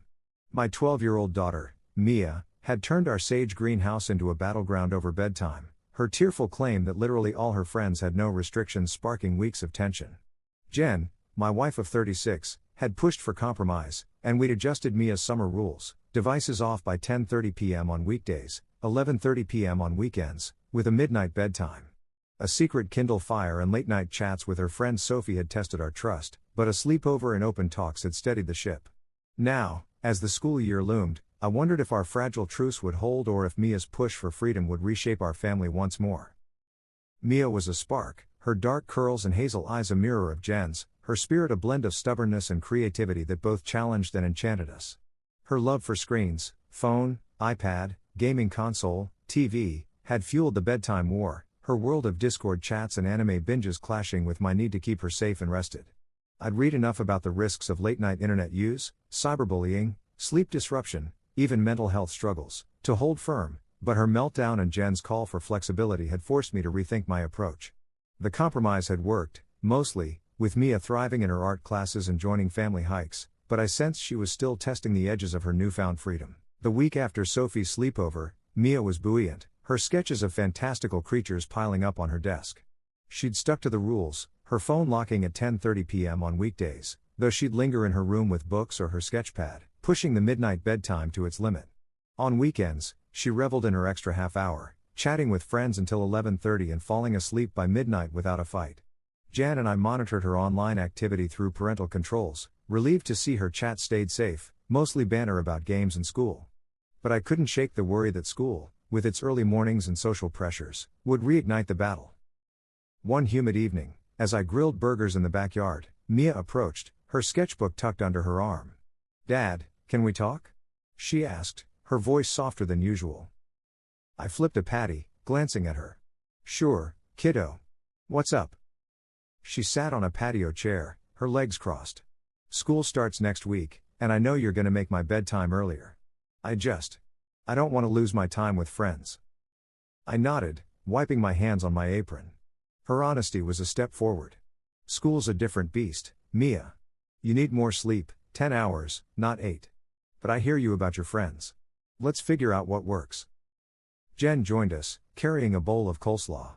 "What if we keep the weekend rules the same?" she suggested.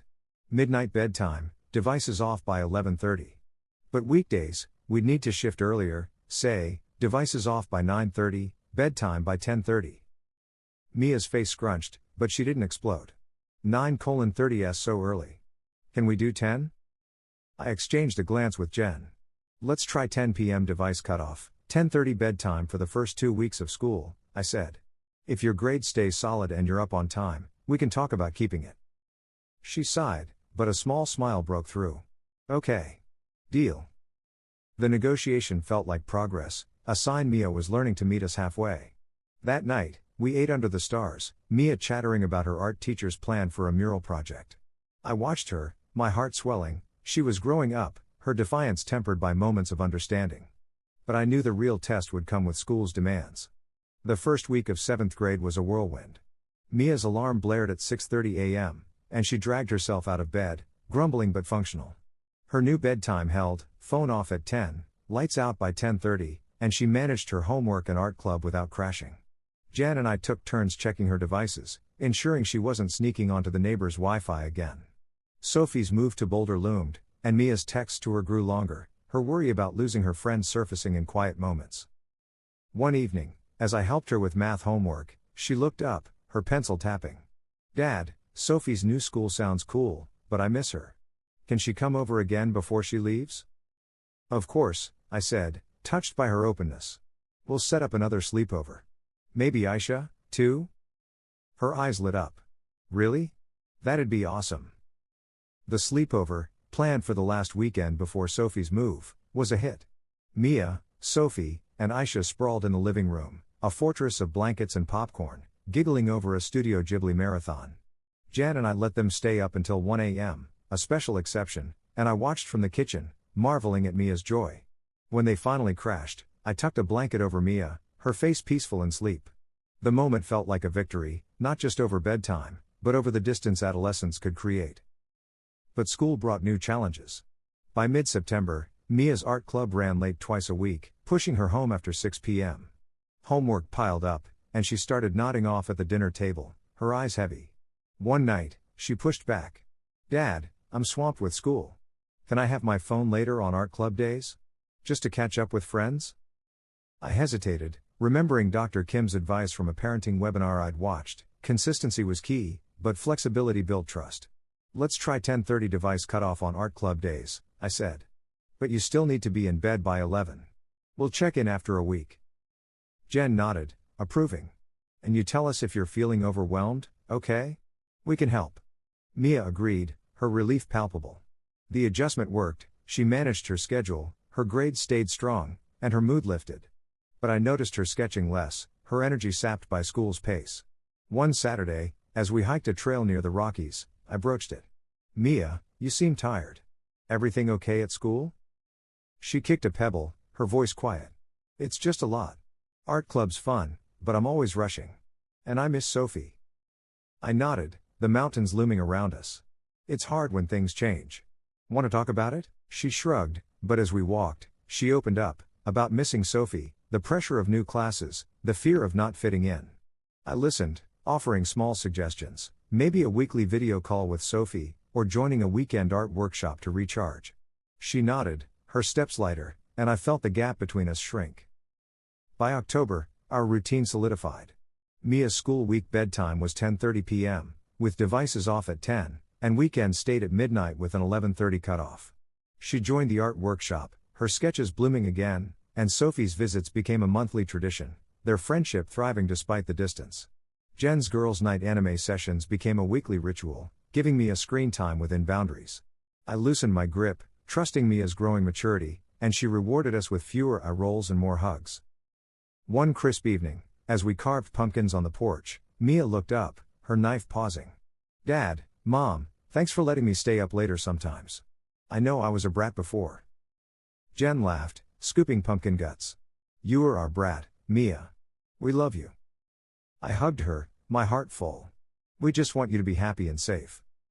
She smiled, her eyes bright. "I know. I'm trying, too." As we lit the pumpkins, their glow warming the night, I saw our family anew. The bedtime battle had been a storm, but it had taught us to bend without breaking. Mia was growing, her independence blossoming within the boundaries we'd set together.